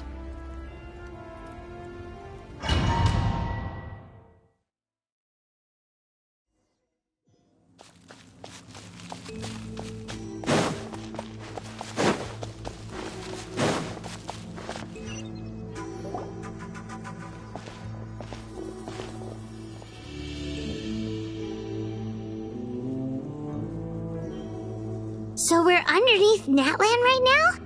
It looks nothing like Paimon was imagining. That's because in the distant past, Natlan was home to an incredibly advanced civilization ruled by dragons. Humans only established their own society after the fall of the dragons. So these are Saurian ruins? Wait, you mean like the elemental sovereigns? They had their own advanced civilization? Yes, a really long time ago. Very few records have survived until now, so no one really knows what the devices here are for. These ruins have been abandoned for a long time, but with the recent increase in Abyss activity, the installations around here have somehow been activated again. So what you're saying is, we're not in for an easy trip to the Night Kingdom. No. It's going to be obstacle after obstacle from here on out.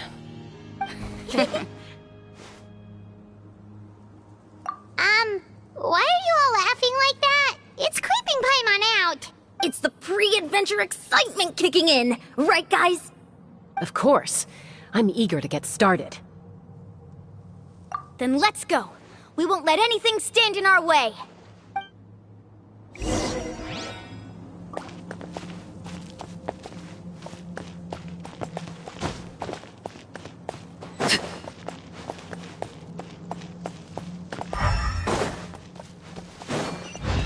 Seems like the road ends here. How should we get across? As a professional trainer, I think you could stand to build up your endurance, Paimon. Professional trainer? Paimon thought you were a warrior from the Collective of Planning. Well, that goes without saying. But I actually work as a sports coach. I provide professional guidance for many of Natlan's popular sports. And I don't just mean physical training. I design nutrition plans as well. Ah, so basically no sugar, no soft drinks, no boiled meat. Yeah, we'll be here all day if you list them out one by one. It's much faster to just focus on what's good for you. Such as? Vegetable juice. Want some? You know, Ian-san, Paimon feels like the two of us might not see eye to eye.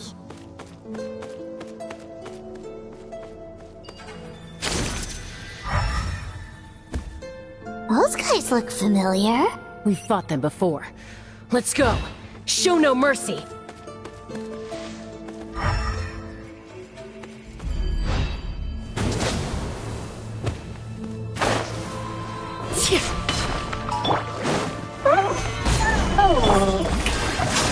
Illusion shattered. This is order. Overruled.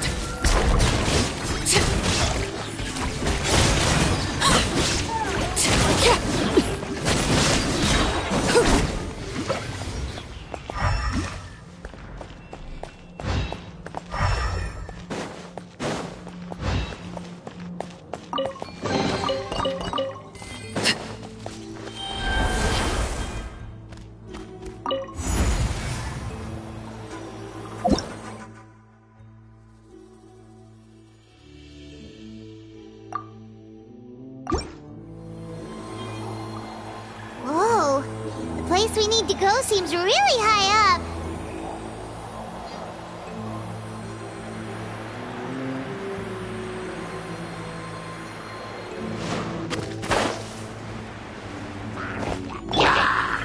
Solidify!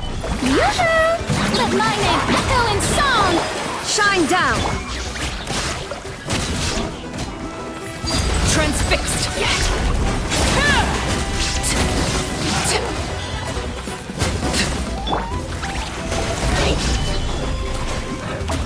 Illusion shattered.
Order guide you.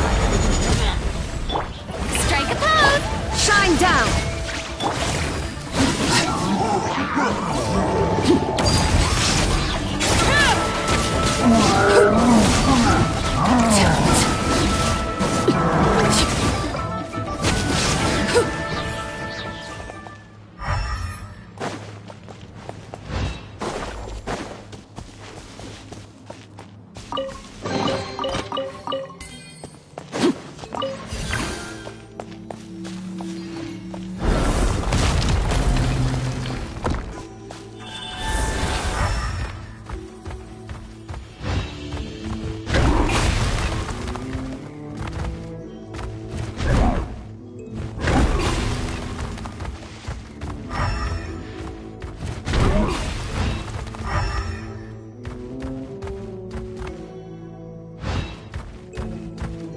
This is the final stretch. We just need to climb up, and we'll be there. Nothing to it. Easy for you to say.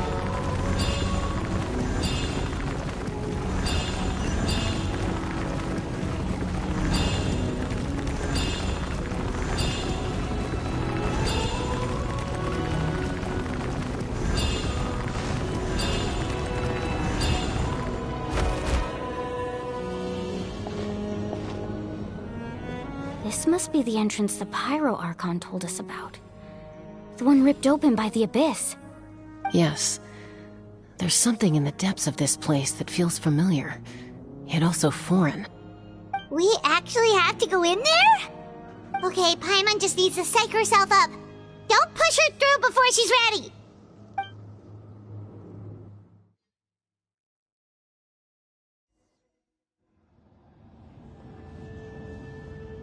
Hey! You don't have to drag Paimon! You're pulling too hard!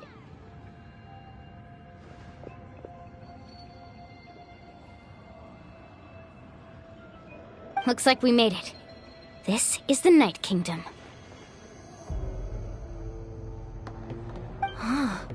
It looks so different from what I imagined in the stories. That overflow of energy is probably what trapped Kachina here in the first place. From this point forward, everything we know about the real world no longer applies. Anything can happen here. Paimon's more worried about how we're gonna make it out. We obviously can't go back the way we came. Do you see that patch of light on the ground? It's shining down from that fissure in the sky. Oh yeah, right in front of us. So that's coming from up there? Oh, it's so high up. Did we really fall that far down? Just like I said, our real-world knowledge doesn't apply here. We fell all this way, yet came out completely unscathed. If this was the real world, we'd have to climb our way back up to the entrance. But here, all we have to do is stand underneath the light and offer a prayer. That's it?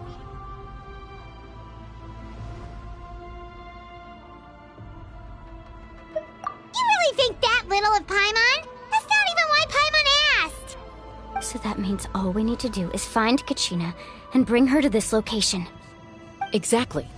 This light is streaming in from the real world. It's a link between the two realms. The terrain looks difficult to navigate, and the visibility's not great either. How are we supposed to find Kachina in these conditions? Yeah, these floating black things don't look super friendly either. Those are all manifestations of abyssal power. Be careful. Ghost! A talking ghost! Calm down, I'm here to help. You're the ones who helped Vichama, right? Yes, I'm Vichama's friend, Malko.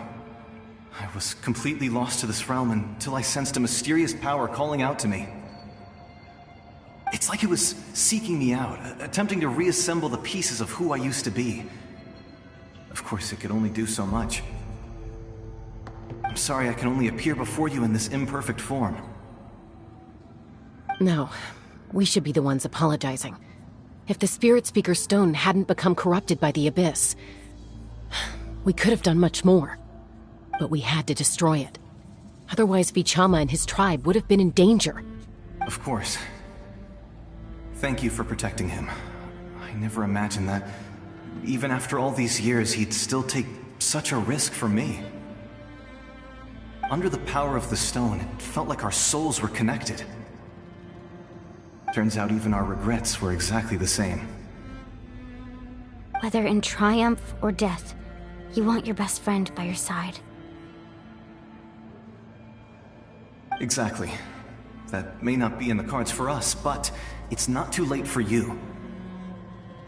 You're looking for a young girl from the Children of Echoes, right? She's being chased by an embodiment of abyssal power. I'd like to help her while I'm still in this form, so follow me. Be careful. This place has been severely corroded by the Abyss. Paimon didn't realize it had gotten this bad. It's like a seething volcano ready to engulf our world at any moment. Ouch! Quick, get back here! You can't move. Stick close to me. My power...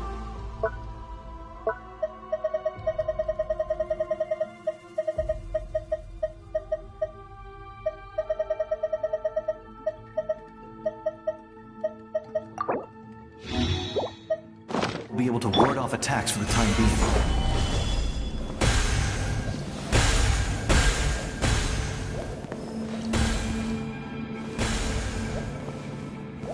We won't be able to keep this up.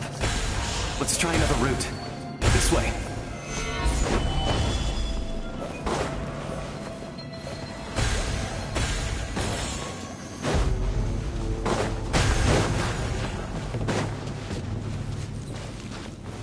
Stabilize!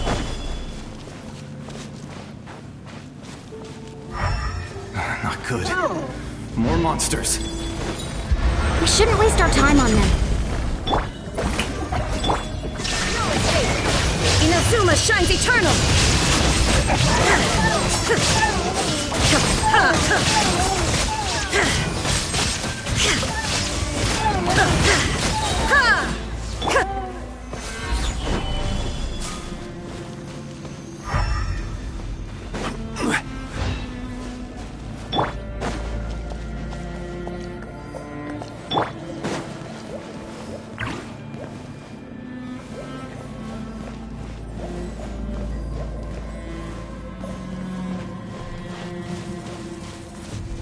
Oh, Paimon can't see anything! It's easy to get lost here. Just stick close.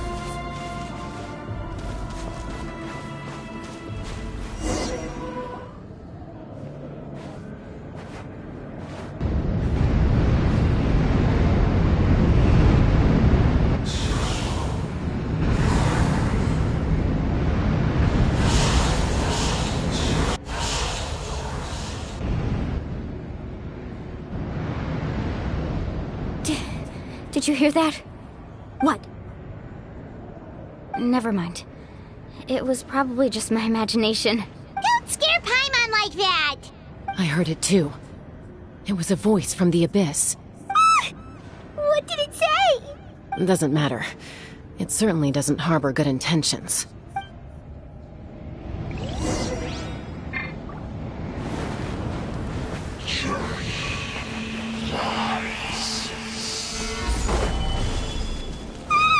Paimon just heard it too!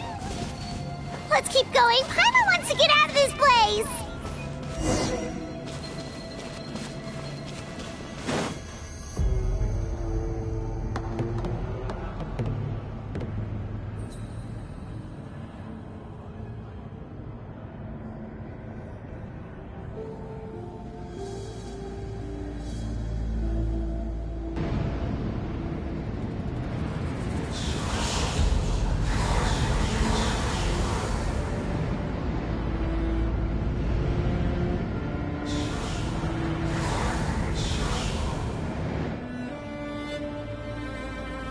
We're here, Kachina! Honey? You made it! Looks like our reunion will have to wait until we take care of these monsters. Good idea. Let's go!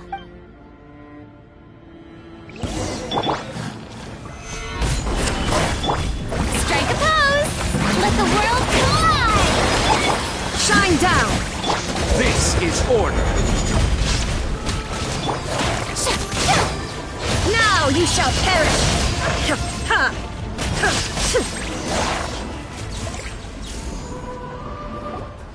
You're here! You're finally here! Thank you so much! That monster can appear from anywhere. It almost caught me a bunch of times. The Wyab's power helped keep me hidden, so I just tried to stay out of sight until you got here. Atta girl. You did so well. And most importantly, you weren't hurt. Should we start heading back then? Actually, I have a request. Will you come visit the Wyab with me?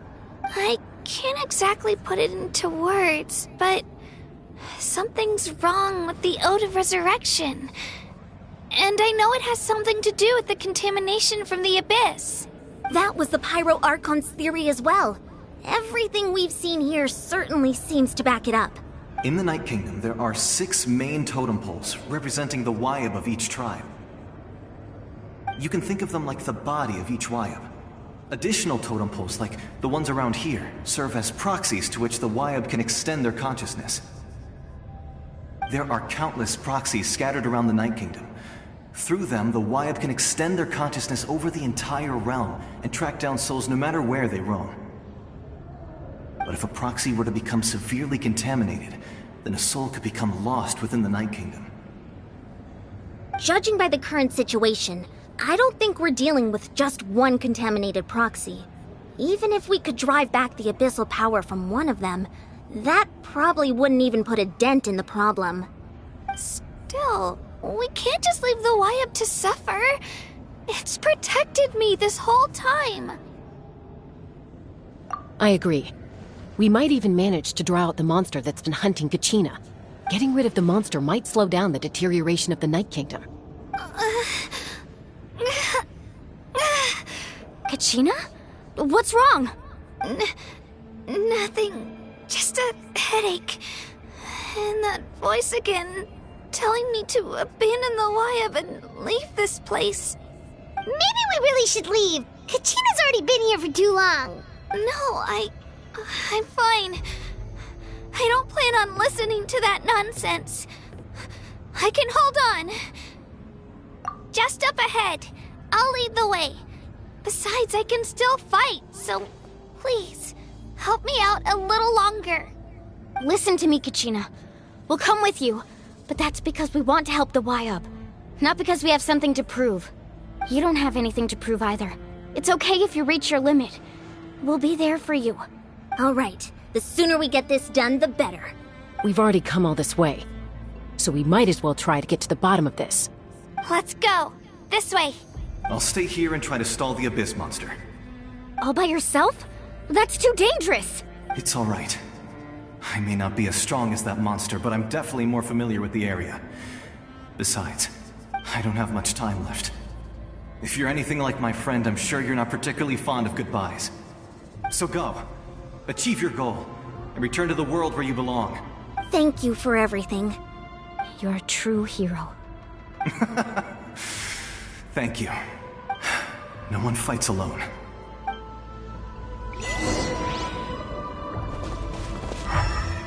Does your head still hurt? Let me help you walk. I'm fine. You should know I'm made of stronger stuff than that.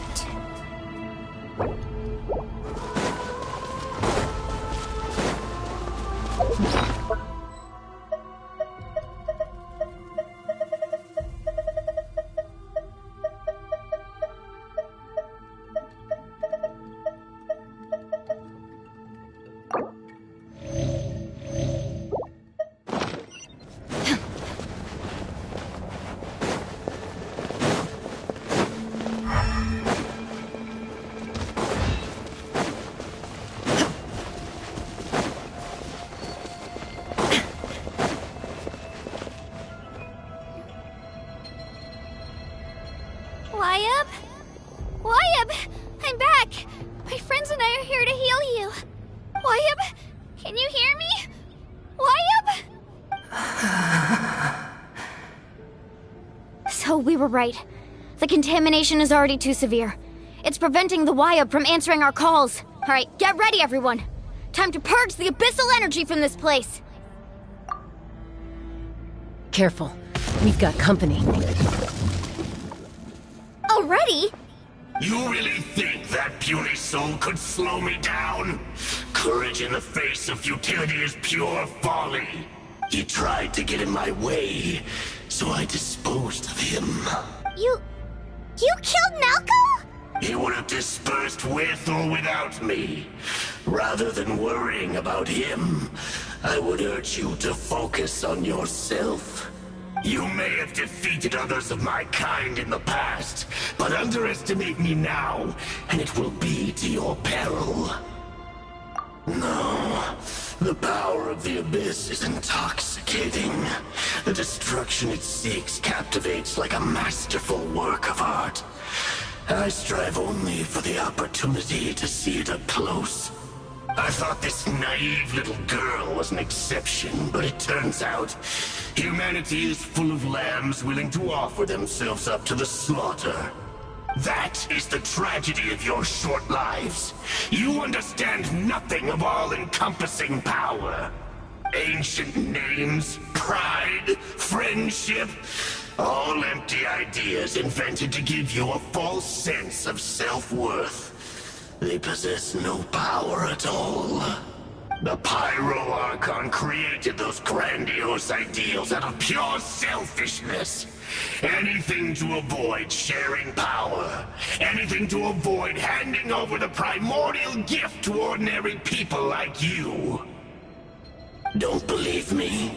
Then ask yourself, why is the Pyro Archon strong beyond measure, while you, Kachina, remain so pathetically weak? Kachina! Give me your hand.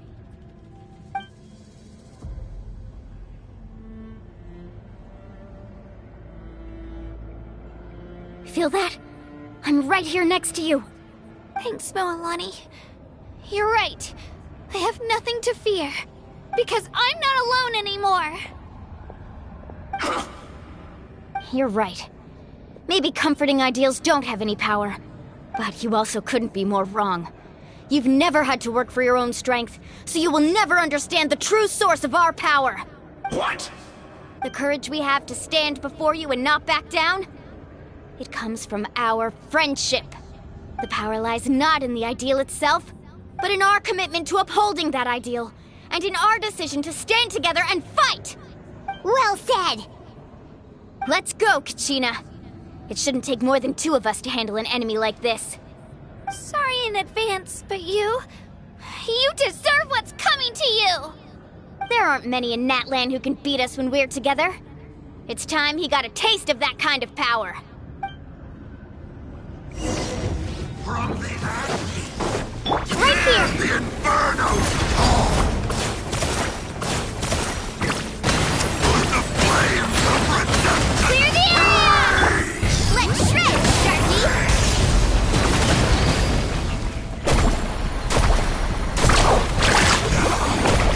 The time for my coming!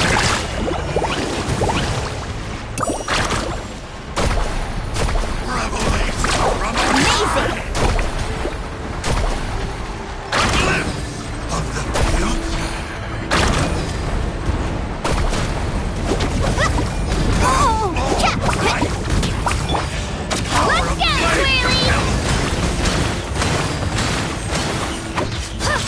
With the flames of redemption! The fate of this world is all. We won! We actually won! That's what he gets for underestimating you two. Fantastic work, Kachina! Absolutely fantastic! This makes me so unbelievably happy. I'm happy too, Moalani. Together we really are unstoppable! Huh? What's happening? My ancient name is glowing? But I thought I didn't bring it with me. It's probably a projection from the real world. But that doesn't explain why it's glowing all of a sudden. Wait, does that mean you're...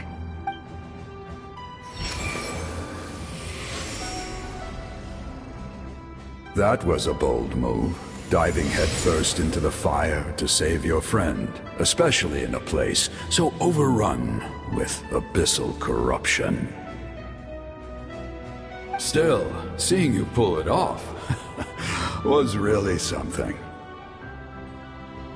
Everything you said was exactly right. As isolated individuals, we stand no chance against the power of the Abyss. It took years' worth of scars and lots of unnecessary suffering for me to understand that for myself. The Pyro Archon's plan will unite us as one. Everyone has a part to play. Only then will we have the power to defeat the strongest of foes. Who are you? Tupac, a warrior from the people of the Springs. I fought against the Abyss during the invasion 500 years ago. I've heard that name before. You were the giant who saved all of Natlan. Since you were able to awaken my words from your ancient name, that means you have fully embodied the aspirations of the Wayab. Under the name Umoja, you shall unite the tribes and save Natlan from its impending doom. Me? As long as blood still runs through your veins, even the tiniest spark of steel against stone can ignite a flame. Its blaze will become one with our vision for Natlan. Even amid everlasting darkness, our bonds remain eternal.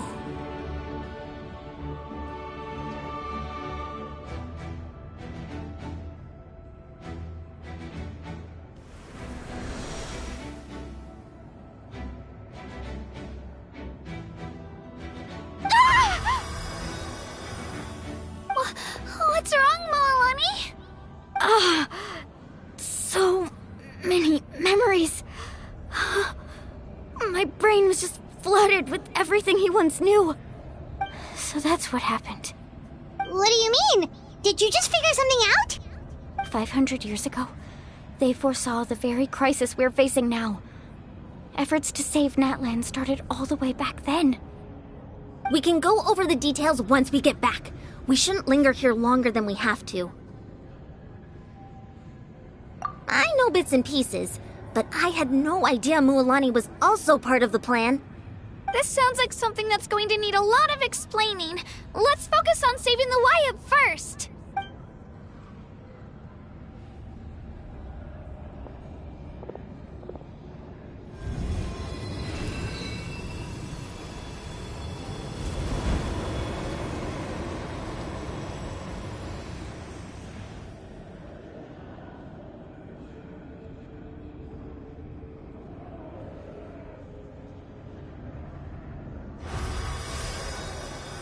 Okay, that should be enough.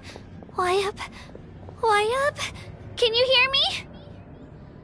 I hear your voice, Kachina, my dear child. Great. Well then, I'm afraid it's time to say goodbye. I just wanted to make sure you were okay before we leave, but we can't afford to stay here any longer. I was going to ask why you bestowed an ancient name upon someone like me, but it's okay. I'll keep searching within myself for the answer. I'll never stop trying to improve my strength. One day, I'll live up to the hero you saw in me. You are already an outstanding child in my eyes, Kachina. No matter what happens. Huh? You are all my most beloved children. It has always been my honor to protect and nurture you. Your ancient name is just that. A name. Much like your parents chose to name you Kachina, I also gave you a name, but it need not define you. Focus on who you want to be. You are already worthy of your name. Now, you need only devote yourself to becoming a better you. The story of your ancient name is for you to continue. Just like your parents, my love for you will never change, no matter what the future holds.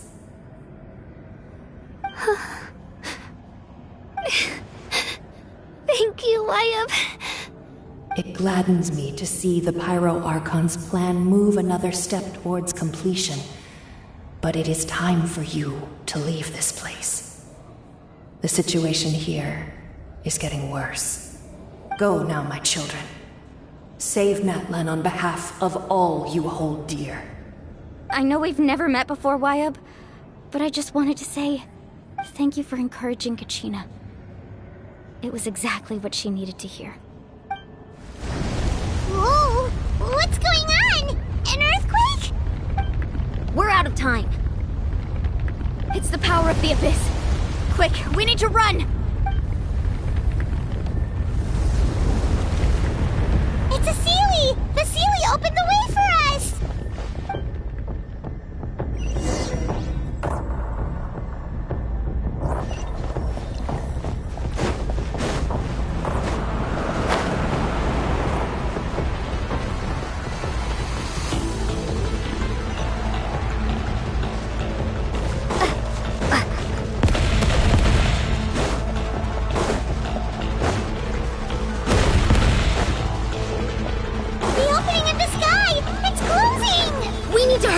Or we'll be stuck here!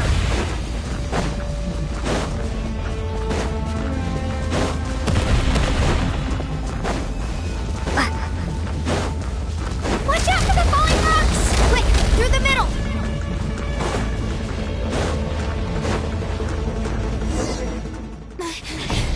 Come on, faster! We'll never make it!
You've done well. Now come home.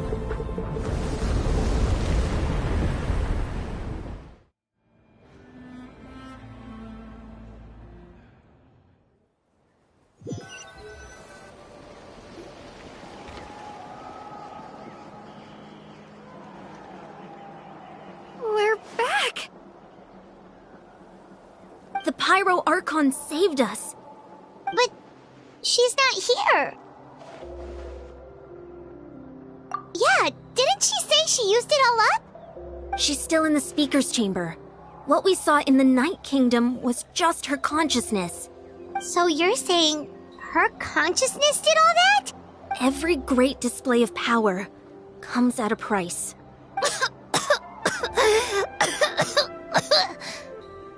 You must feel terrible, Kachina. Just hold on. We'll get you to a doctor soon. Let's get back to the stadium.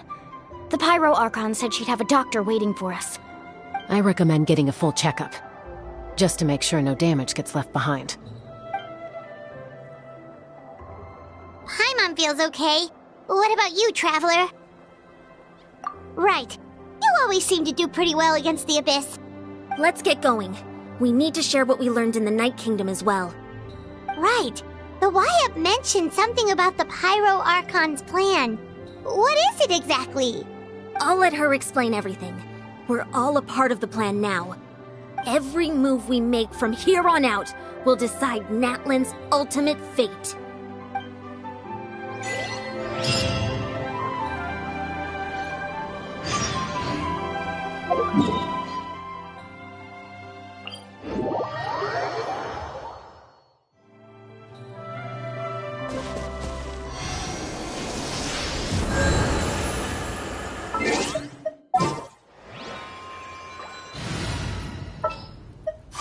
My contraptions are...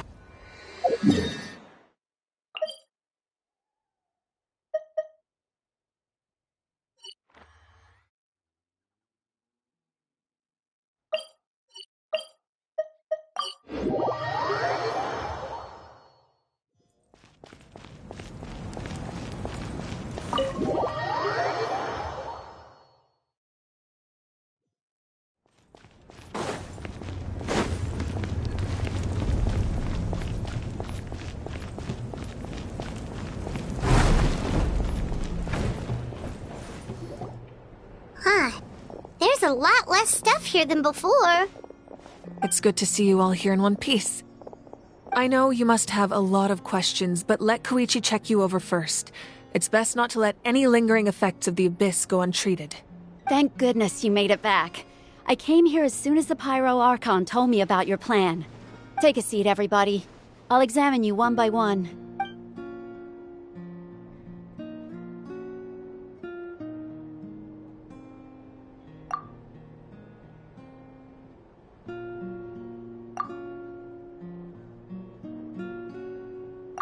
All right, that should do it for now. But just to be safe, I'll perform another checkup in a couple of days. I have to say, though, I've never seen anyone react to the Abyss like you, Traveler. It's like you're completely immune to its power. She's always been special like that. She can even purify its power. Wait, now that you mention it, Paimon doesn't think she's affected either. Given the current situation, that ability will likely play a great role in the events to come. Of course. I still have patients to see, so I'll head out. Thank you, Koichi. All right. We might not see eye to eye, but we both had good intentions. Just give it time. I'm sure we'll figure things out between us one day. Yeah.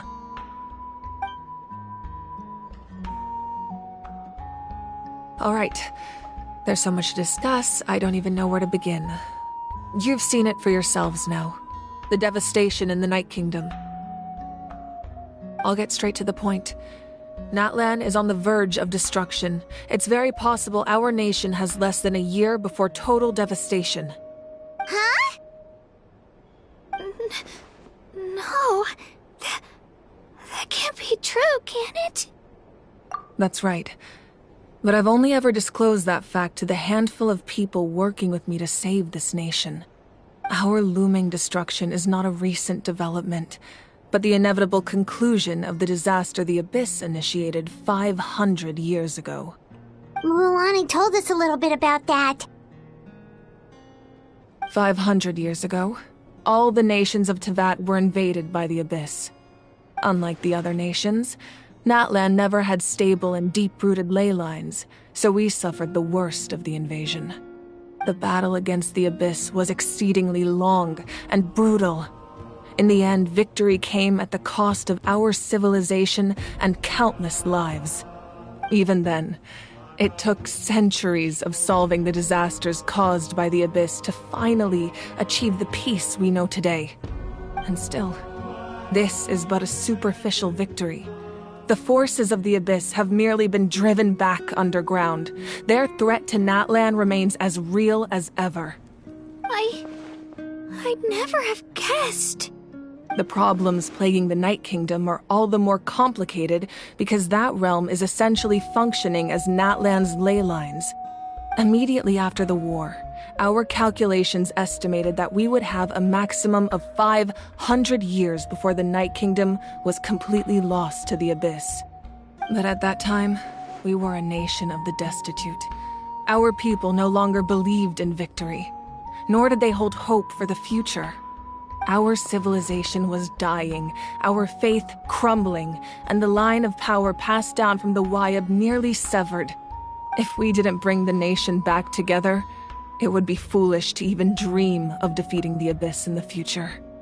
So, the Archon had a long and involved discussion with the heroes of each tribe, and finally came up with a 500-year-long plan to save Natlan. So that's what happened. After finding Kachina, I encountered a strange figure who gave me a series of new memories. Since the plan was mentioned in those memories, I guess I've been chosen to play an important role in it. But there's still something I don't understand. Those memories showed me the Pyro Archon from back then. And it was you. Huh? But that doesn't make any sense. The Pyro Archon is supposed to be human. It's impossible for a human to live that long. That's right. The hardest thing for humans to overcome has always been time. Or rather, the natural limitations of our lifespan. A god can extend a human's life by using a certain amount of divine power, or subjecting them to a curse. But, as we all know, Natlan doesn't have gods like that. We can only rely on our own methods. A human life is like a flame destined to be extinguished. 500 years ago, I placed my life within the sacred flame. Only by dying before my time could I have the chance to wake up again. So, in other words, this is your second life? Yes. We only managed to defeat the Abyss all those years ago because the tribes came together as one. If the Natlan of the future was to have a fighting chance, the Pyro Archons that came after the war had to rebuild the decimated tribes. The goal was to reunite the people and restore the strength of each tribe's Wayab. Once a tribe was back to its full strength, the tribe's Wayab would select a hero, indicating the tribe was once again ready for war. The Chosen would then stand by my side in defense of our nation, just like great heroes of old, 500 years ago. So that means I'm one of the Chosen? That's right. You bear the ancient name Umoja, the same one held by the hero from your tribe 500 years ago. It means unity. After your adventure in the Night Kingdom, I trust you've come to fully understand the meaning of that name. So in other words, you always knew who the Wayab were going to pick from each tribe? Yes. According to the plan, each tribe was supposed to have been fully restored by the time I awoke. But something went wrong along the way. The 6 heroes successfully inherited the ancient names from 500 years ago, but the intel regarding the plan wasn't passed on to them. Once again, it comes down to the deterioration of the Night Kingdom. Communication between the Sacred Flame and the Wayab has been blocked. Just like how the Ode of Resurrection failed to bring Kachina back. Exactly. It's just another tactic the Abyss is using against us. The Abyss may not possess intelligence, but its methods certainly aren't easy to counter. If we want to unblock that information from being passed on, my presence alone isn't enough. The ancient name-bearer must establish a greater connection to their name. So, I've tried my best to help them from the sidelines. Currently, Shilonin of the Children of Echoes, Kinich of the Scions of the Canopy, and Iansan of the Collective of Plenty have all been acknowledged by their names. During your adventure, you too earned the acknowledgement of your Wayab, Mualani. In the process, you gained the memories stored within your name. But we have less than a year! Yes, but we have no choice. We cannot start the plan until all the heroes have been gathered. That's also why I haven't been able to take action despite the urgency of the situation. But if you knew this whole time, why didn't you just tell me about my role in all this? Wouldn't that make everything go a lot faster? Perhaps, but the opposite could also be true. Knowing your destiny too early could mean failing to realize your full potential. Just like your determination to save Kachina, I hope your commitment to this endeavor comes from your own strength of will, rather than a sense of obligation. So I suppose you're not going to tell us who the final 2 heroes are then? That's right. Their time is yet to come. Putting pressure on them beforehand will only hinder their development. I can only trust in the judgment of the Wayab. I have never believed I could solve this crisis alone. In fact, it was precisely because I chose to trust and rely on others that we managed to get this far. Natlan's salvation lies not in its Archon or any singular individual, but in us all. You're quite perceptive, aren't you? I thought I might get away with avoiding the topic. Huh? Oh, right! All the stuff you stored here before, where did it all go? Even though I sacrificed my power, I still needed a contingency plan to ensure you would make it back from the Night Kingdom. After all, I was the one who allowed you to take that risk, and Mualani has an important role to play in my plan. In addition to their sentimental value, the items I stored here held a much more important purpose: fuel. Fuel? Ah, so back then, that's why you... Yes. The stories embodied by those items are certainly important, but there's an even more significant trait they all share. Every item belonged to a hero of Natlan. Over time, they became imbued with a certain amount of contending fire from being carried in battle. On their own, each item's power is limited, but together their combined effect can prove quite useful in a dire situation. By burning those items, I was able to activate the contending fire stored within them to open the boundary between the two worlds. It was a rather crude approach, so all their power was depleted in an instant, as you can see. But weren't they all precious treasures? What about their stories? That's exactly why I dragged you all here. No matter what, I never wanted the Pyro Archon to have to use that power. Oh, I'm so sorry. You have nothing to be sorry for. You all deserve my thanks, actually. If you hadn't saved the totem pole, that area of the Night Kingdom would have been forever lost to the Abyss. And then, it would only be a matter of time before the Children of Echoes was met with disaster. Besides, when those heroes entrusted their belongings to me, or the Pyro Archon of their time, it was out of a desire to contribute to Natlan's survival. If they knew those items helped save the present-day heroes of Natlan, they would not mourn their loss. Even when you put it that way, I still feel bad. There's no need. Remember what I told you about time? The people and the events of the past are never truly lost to us. We simply carry them with us in a different form. In that sense, we didn't lose anything at all. If you still have regrets, let them fuel your resolve in the battles to come. Your deeds will become new legends and nurture new forms of power just like the items once stored here. Well, we'd still like to return the favor. Well, if that's the case, just treat me to a drink sometime. Now that Kachina has returned, we can finally hold the victory feast and celebrate your team's triumph in the Night Warden Wars. And we could all use the rest, that's for sure. Plus, you'll be able to silence everyone who doubted you once and for all, Kachina. Still, now that I know the danger we're facing, having a victory feast doesn't feel right. Try not to let it get to you. It's important to stay calm. Worrying about it will only affect your judgment. All right, you should head out. I'll join you in a bit.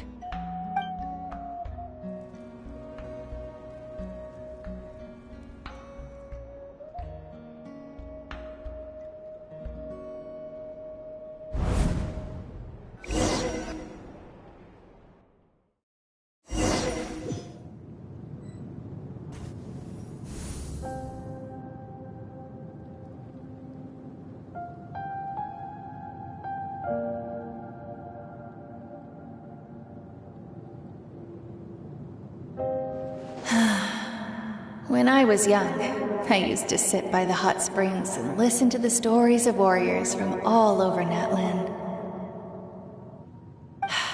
They attract people from all walks of life. Friends come easy here, no matter what tribe you're from. The people of the springs have never claimed the hot springs as their own private property. They are there to bring all hot spring buddies together. It's been really nice, seeing the children of my tribe get older. It's helped me gradually understand the true value of the springs. I've witnessed their energy, their determination, their absolute passion for life.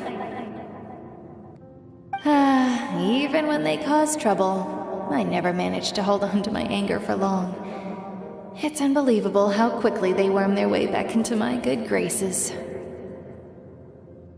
I'm certain Mualani will become a great warrior when she grows up. She possesses infinite potential. I can see it. One day, when I'm no longer in fighting form, I'll come here and tell stories to all the children, just like those warriors did for me. So, you better get busy, Pyro Archon, or I'll end up running out of stories.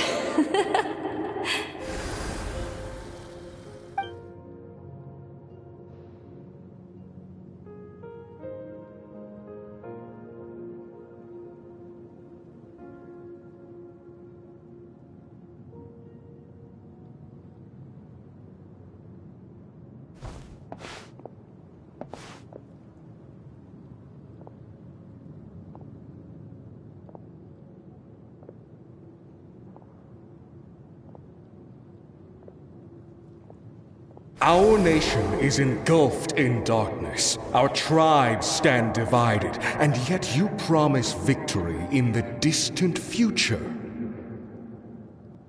The Abyss is a cunning enemy, one that I faced in battle many times. Were that not the case, I would never understand exercising this degree of caution. My rage will never know absolution. Then my power will no longer aid you in victory. But you came to me because you knew you could convince me with just a single sentence.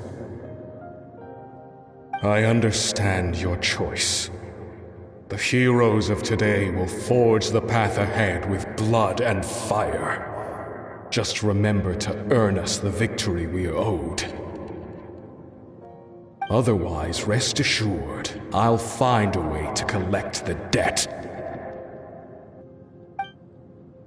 For Natlan.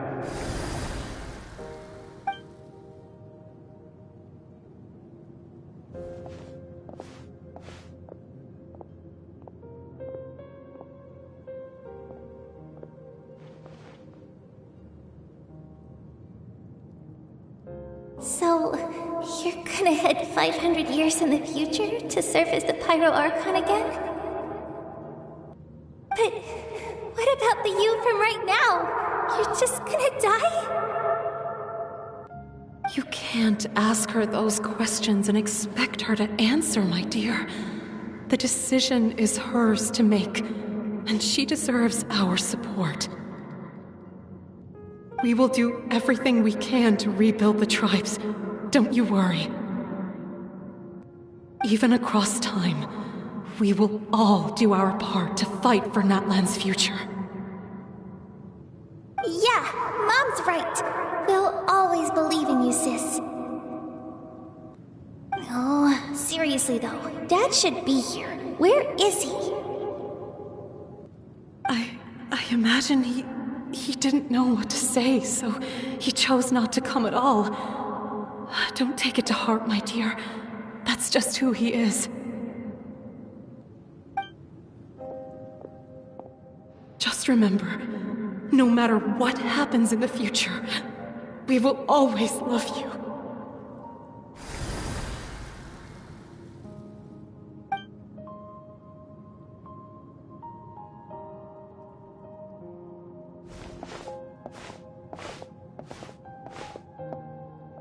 I'll come find you one day. I know I can't live that long, but I'll think of something. There has to be a way for us to meet again one day. If there's an answer out there somewhere, I'm gonna find it. So, don't forget about me.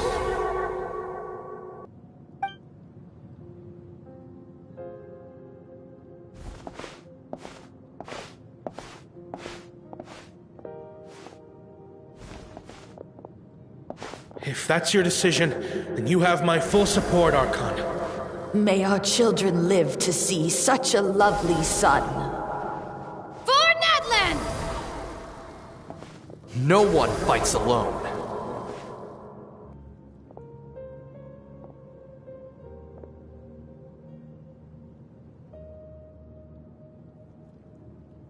The rules are my legacy.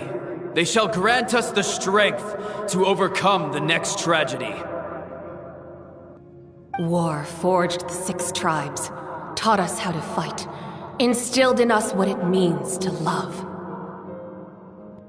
Who will be the one to bring this to an end?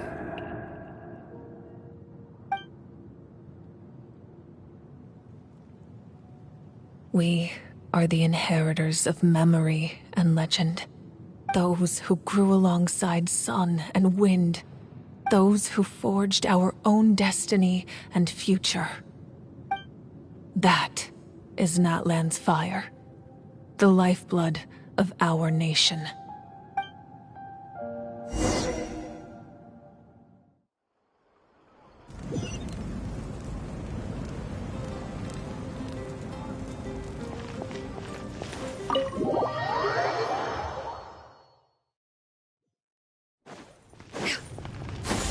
Skyward!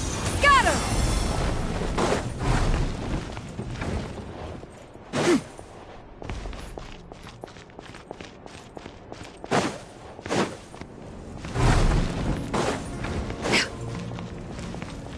Yeah! Skyward! Scatter!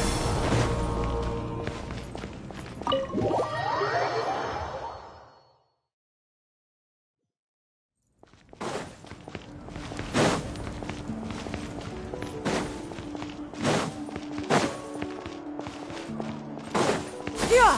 Skyward! Scatter!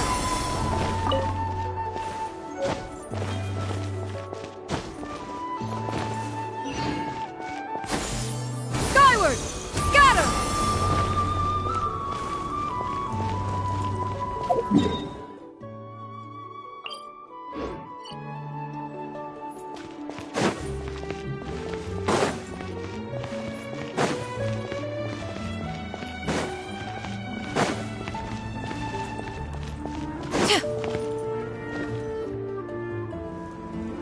Hey, Koichi! You here for the victory feast too? Oh, no. I knew Chaska would be here, so I just came to deliver some medicine. I was about to leave, actually. It's not that I don't want to celebrate Kachina and the others. I'm so glad she made it back. It's just... well, I'll make things awkward if I'm around my sister right now. Ah, well, you two had a fight, so Paimon can understand. She didn't cause any trouble during your trip, right? Yeah, she was super helpful. She gave us a lot of useful information about the Abyss. That's good. That's all I needed to know. Is there a reason you asked? You were pretty outspoken when we first met, but now it's like you're holding something back. Maybe it seemed unreasonable, picking that fight with her before you left, but I did it for a reason. Her impulse to fight is extremely strong. Her mental strength helps her rein it in, but she still loses control sometimes. I had no idea what you might face in the Night Kingdom, so I didn't want to take any chances. So what you're saying is... Okay, so maybe it sounds a little stupid, but it works pretty well. It helps her keep her cool for a little while, at least. Anyway, I'm just glad you were able to make it back safe and sound. That's all I wanted. But do you really have to go that far? Can't you just talk it out? No way. Chaska never opens up about her own pain, especially to her family. She can't learn about this, or it'll be even harder to help her. I appreciate the understanding, and don't worry. I'll find a way to help her ease this burden. Anyway, I need to get going. Enjoy the celebration. Oh, and if you ever need a doctor, you know who to find. Huh. Who would have thought there was a deeper reason behind their arguing? In the end, it's all the Abyss's fault. Paimon's had enough of them.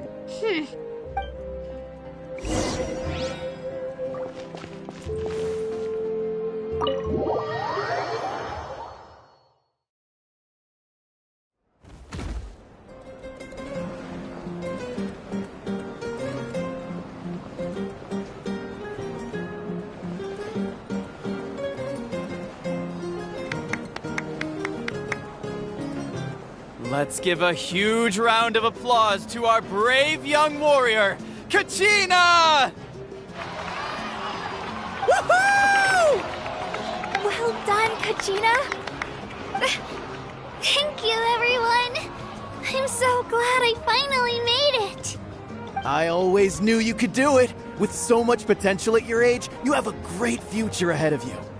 You're one to talk. Don't think I didn't know you were the first person to abandon your team. I'll be dealing with you when we get back. I had no choice. My friend invited me. I couldn't just say no. Oh, really? So you weren't just trying to get ahead in the first round? I wasn't, I swear. I just happened to find that bearer injured in the wild, so I stopped to bandage his wounds.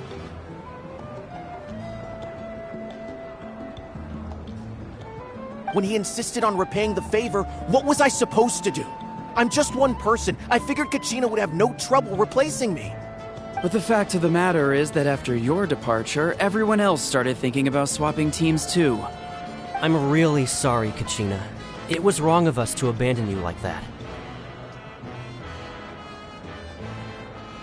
It's amazing that you still made it all the way through to the Night Warden Wars. That's the highest honor. So, what about you guys? Did you make it far? Our team captain drank too much the night before the competition and turned up late to the stadium on the day. We got disqualified. Serves you all right. No sympathy from me. All right. There's no need to be like that, Uncle Pakal. Dear friends, I'd like to say a few words. Firstly, I'm grateful to my friends and our great Archon for helping to bring me back. This traveler and her companion Paimon are some of the strongest people I've ever met. If they were allowed to participate in the pilgrimage, I have no doubt that they'd win the whole thing. They've agreed to let me learn from them. With their help, I believe I can become even stronger still. And let's not forget my good friends, Moalani, Chaska, Kanich, and Ayan-san. They all helped the Traveler and Paimon figure out a way to bring me back from the Night Kingdom. They too deserve to be called our heroes, so please give another round of applause for them. Thank you so much. Well said! I'll drink to that. How does it feel being a hero, Kachina? To be honest, it's a bit overwhelming. It all just feels so surreal. Well, you better get used to it. Next up, undefeated champion! Hey, please don't make fun of me.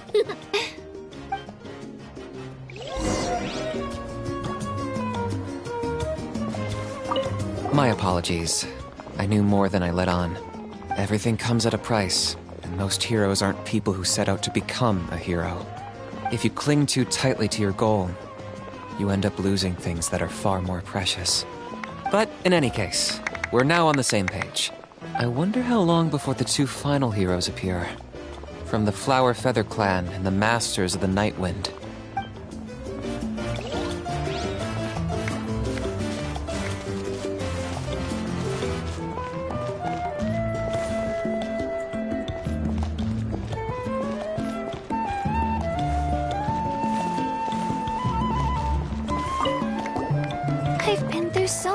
All at once. Everything still kind of feels like a dream. Are you still feeling unwell? Nope, all better now. I told you I bounced back pretty quick, so don't worry about me. I bet you guys must be tired though. Make sure you get some good rest tonight. You gotta recharge so you'll be in the mood to have fun.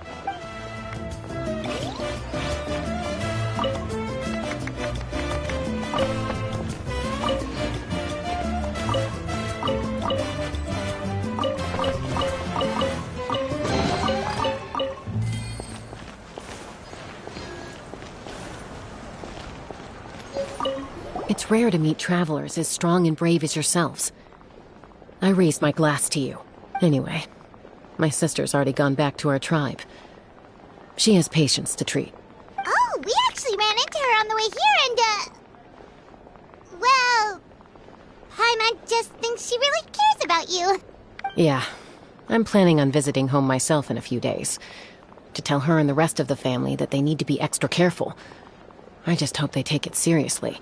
The Abyss has likely sensed your arrival in Natlan by now. So exercise caution on your adventures as well.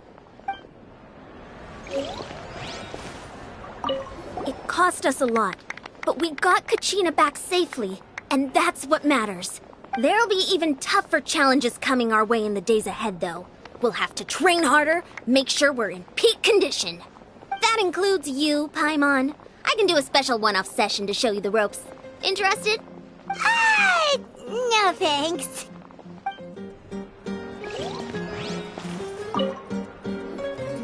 At previous victory feasts, you'd always find me in the crowd singing and dancing. But after what I found out today, it's too much. I'm still trying to process it. It does feel weird seeing you so out of sorts.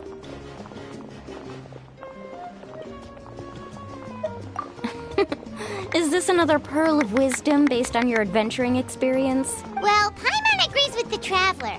Everyone's come together to celebrate Kachina's achievements. That's gotta be a first. You're right. Kachina looks really happy. And now I'm being the moody one.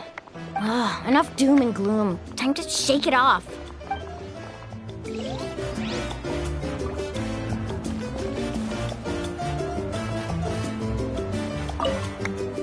Alright, Kachina. Let's party! I'm a little embarrassed. Don't be. Come on, you're the star of the show today.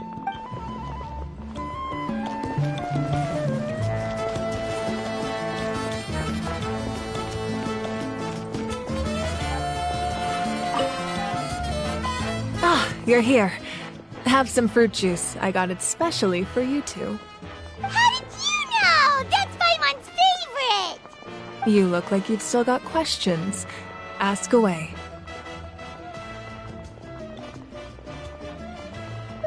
Because they had their own lives to live. The thought of telling them, abandon your families and everyone you love, and come with me to the end of time, for in 500 years Natlan will be destroyed, it seemed too cruel. You could just as easily point out that everything in this world would come to an end eventually. But life is short.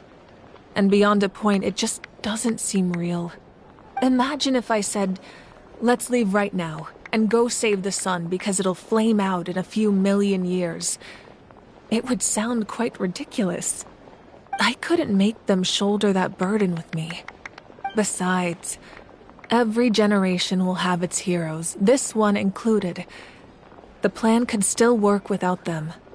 Or, of course, without me. But since I was the one who came up with the plan, I felt duty-bound to see it through to the end. Paimon's suddenly remembering that portrait in your room. Was that your family from back then? Yes, it was. So when you asked me who my sister grew up to be, the truth is that very little information survives. From what I've been able to piece together, I can conclude with a reasonable degree of confidence that she ended up as an architect and artist. She played an instrumental role in rebuilding the scions of the Canopy tribe, designing and building many houses. But of course, none of her buildings are around anymore. Still, it was an impressive achievement, and I'm very proud of her. You feel loss keenly. It seems to stir up feelings of regret in you. But this is something I have long since come to terms with. This is a war, and there can be no war without loss. I am already far more fortunate than those who lost their lives to the Abyss. The people of Natlan look to me as their Archon, and the weight of their expectations is mine to bear. I must see our fate through to the very end, no matter what I may find there. Yeah, doesn't that mean the way everything ends has already been written, including your plan? I suppose, but so what? Don't forget, time takes many forms. The past, present, and future coexist, and all are equally important. Even if the future ends in destruction, there's still no reason to give up on the here and now. And it's precisely because we humans cannot know our fate that we will never give up on our struggle. This is a pivotal moment. We are still 2 heroes short. Well, 3 to be precise. There's one further hero who I'm hoping to get on my side, whatever it takes. Your resistance to the corrupting power of the Abyss is truly remarkable. It would easily make you an all-important figure in the upcoming battle. If you agree to join us, you will not only gain my full support in your journey, but I will also forge a brand new ancient name for you. Ancient names can be forged? They can. Several strict conditions must be met, but if they couldn't be forged at all, then the number of them in circulation would have long dwindled to 0. Possessing an ancient name would mean that your adventures in Natlan are recorded in full. Your stories would be remembered by our people for all the years to come. The Ode of Resurrection may have temporarily lost its power, but still, take this as my personal guarantee that I shall never let you fall. Just like in the Night Kingdom, I will be there for you. That is a promise I will fulfill at all costs. This nation always honors its heroes. Yeah, we can't just ignore the situation here. Wonderful. Then I'll reach out to Shilonen right away. She's the one who will forge the name. We've never forged an ancient name for an Outlander before, but I trust she'll find a way.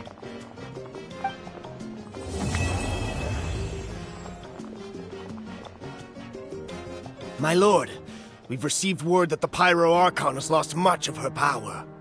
Although your injury complicates things, this is most certainly the opportune time to seize the Gnosis. Victory and defeat are rules, not outcomes. I have never taken advantage of an opponent in a time of weakness, and I don't intend to start now. As for you, I must confess, I did not expect that little trick of yours to save the day. No matter how dense the fog, as long as the sun remains, we cannot turn day into night. She could have dispelled it. She simply chose not to. You don't have much time, and you're injured on top of that. What do you plan to do next? I'm beginning to see just how useful you may turn out to be. You heard something from here, didn't you?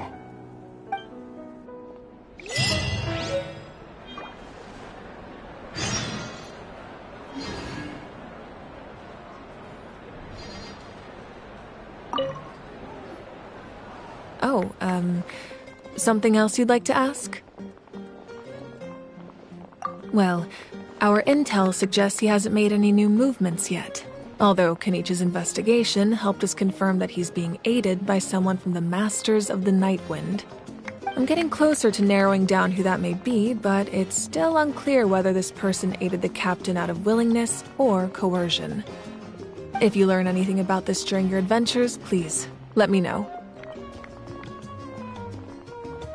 Oh, something else you'd like to ask? The Abyss is the most formidable enemy in all of Teyvat. In the beginning, it took failure and tragedy to even begin to learn how to fight back. All of the methods you've seen in other nations were developed based on experience and insight passed down over generations. We know them to work, but few of us actually understand why. It's the same for the method we use here in Natlan. Ever since ancient times, elemental energy has been one of our most reliable weapons against the Abyss. As for the principles behind it, I'm afraid you might have to seek answers from someone older than the position of Pyro Archon itself. Oh, something else you'd like to ask? That also comes down to the long-standing effects of the Abyss. Our people's survival is inextricably tied to the Wyab, but their power has its limits. They cannot offer our people the same degree of protection outside our borders. In fact, people who do decide to leave often suffer from memory loss and emotional issues. Everyone in Natlan understands this. That's why our people never leave without a good cause. Even if someone is left with no choice, the chief of their tribe must seek approval with the Wyab to grant them leave. And the Wyab have always been very strict about granting that approval, since extending protection beyond our borders means consuming power reserved for our fight against the Abyss. Still, there's no need to worry. The Wyab extend their protection to all within Natlan, including visitors from afar. Oh, something else you'd like to ask?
What?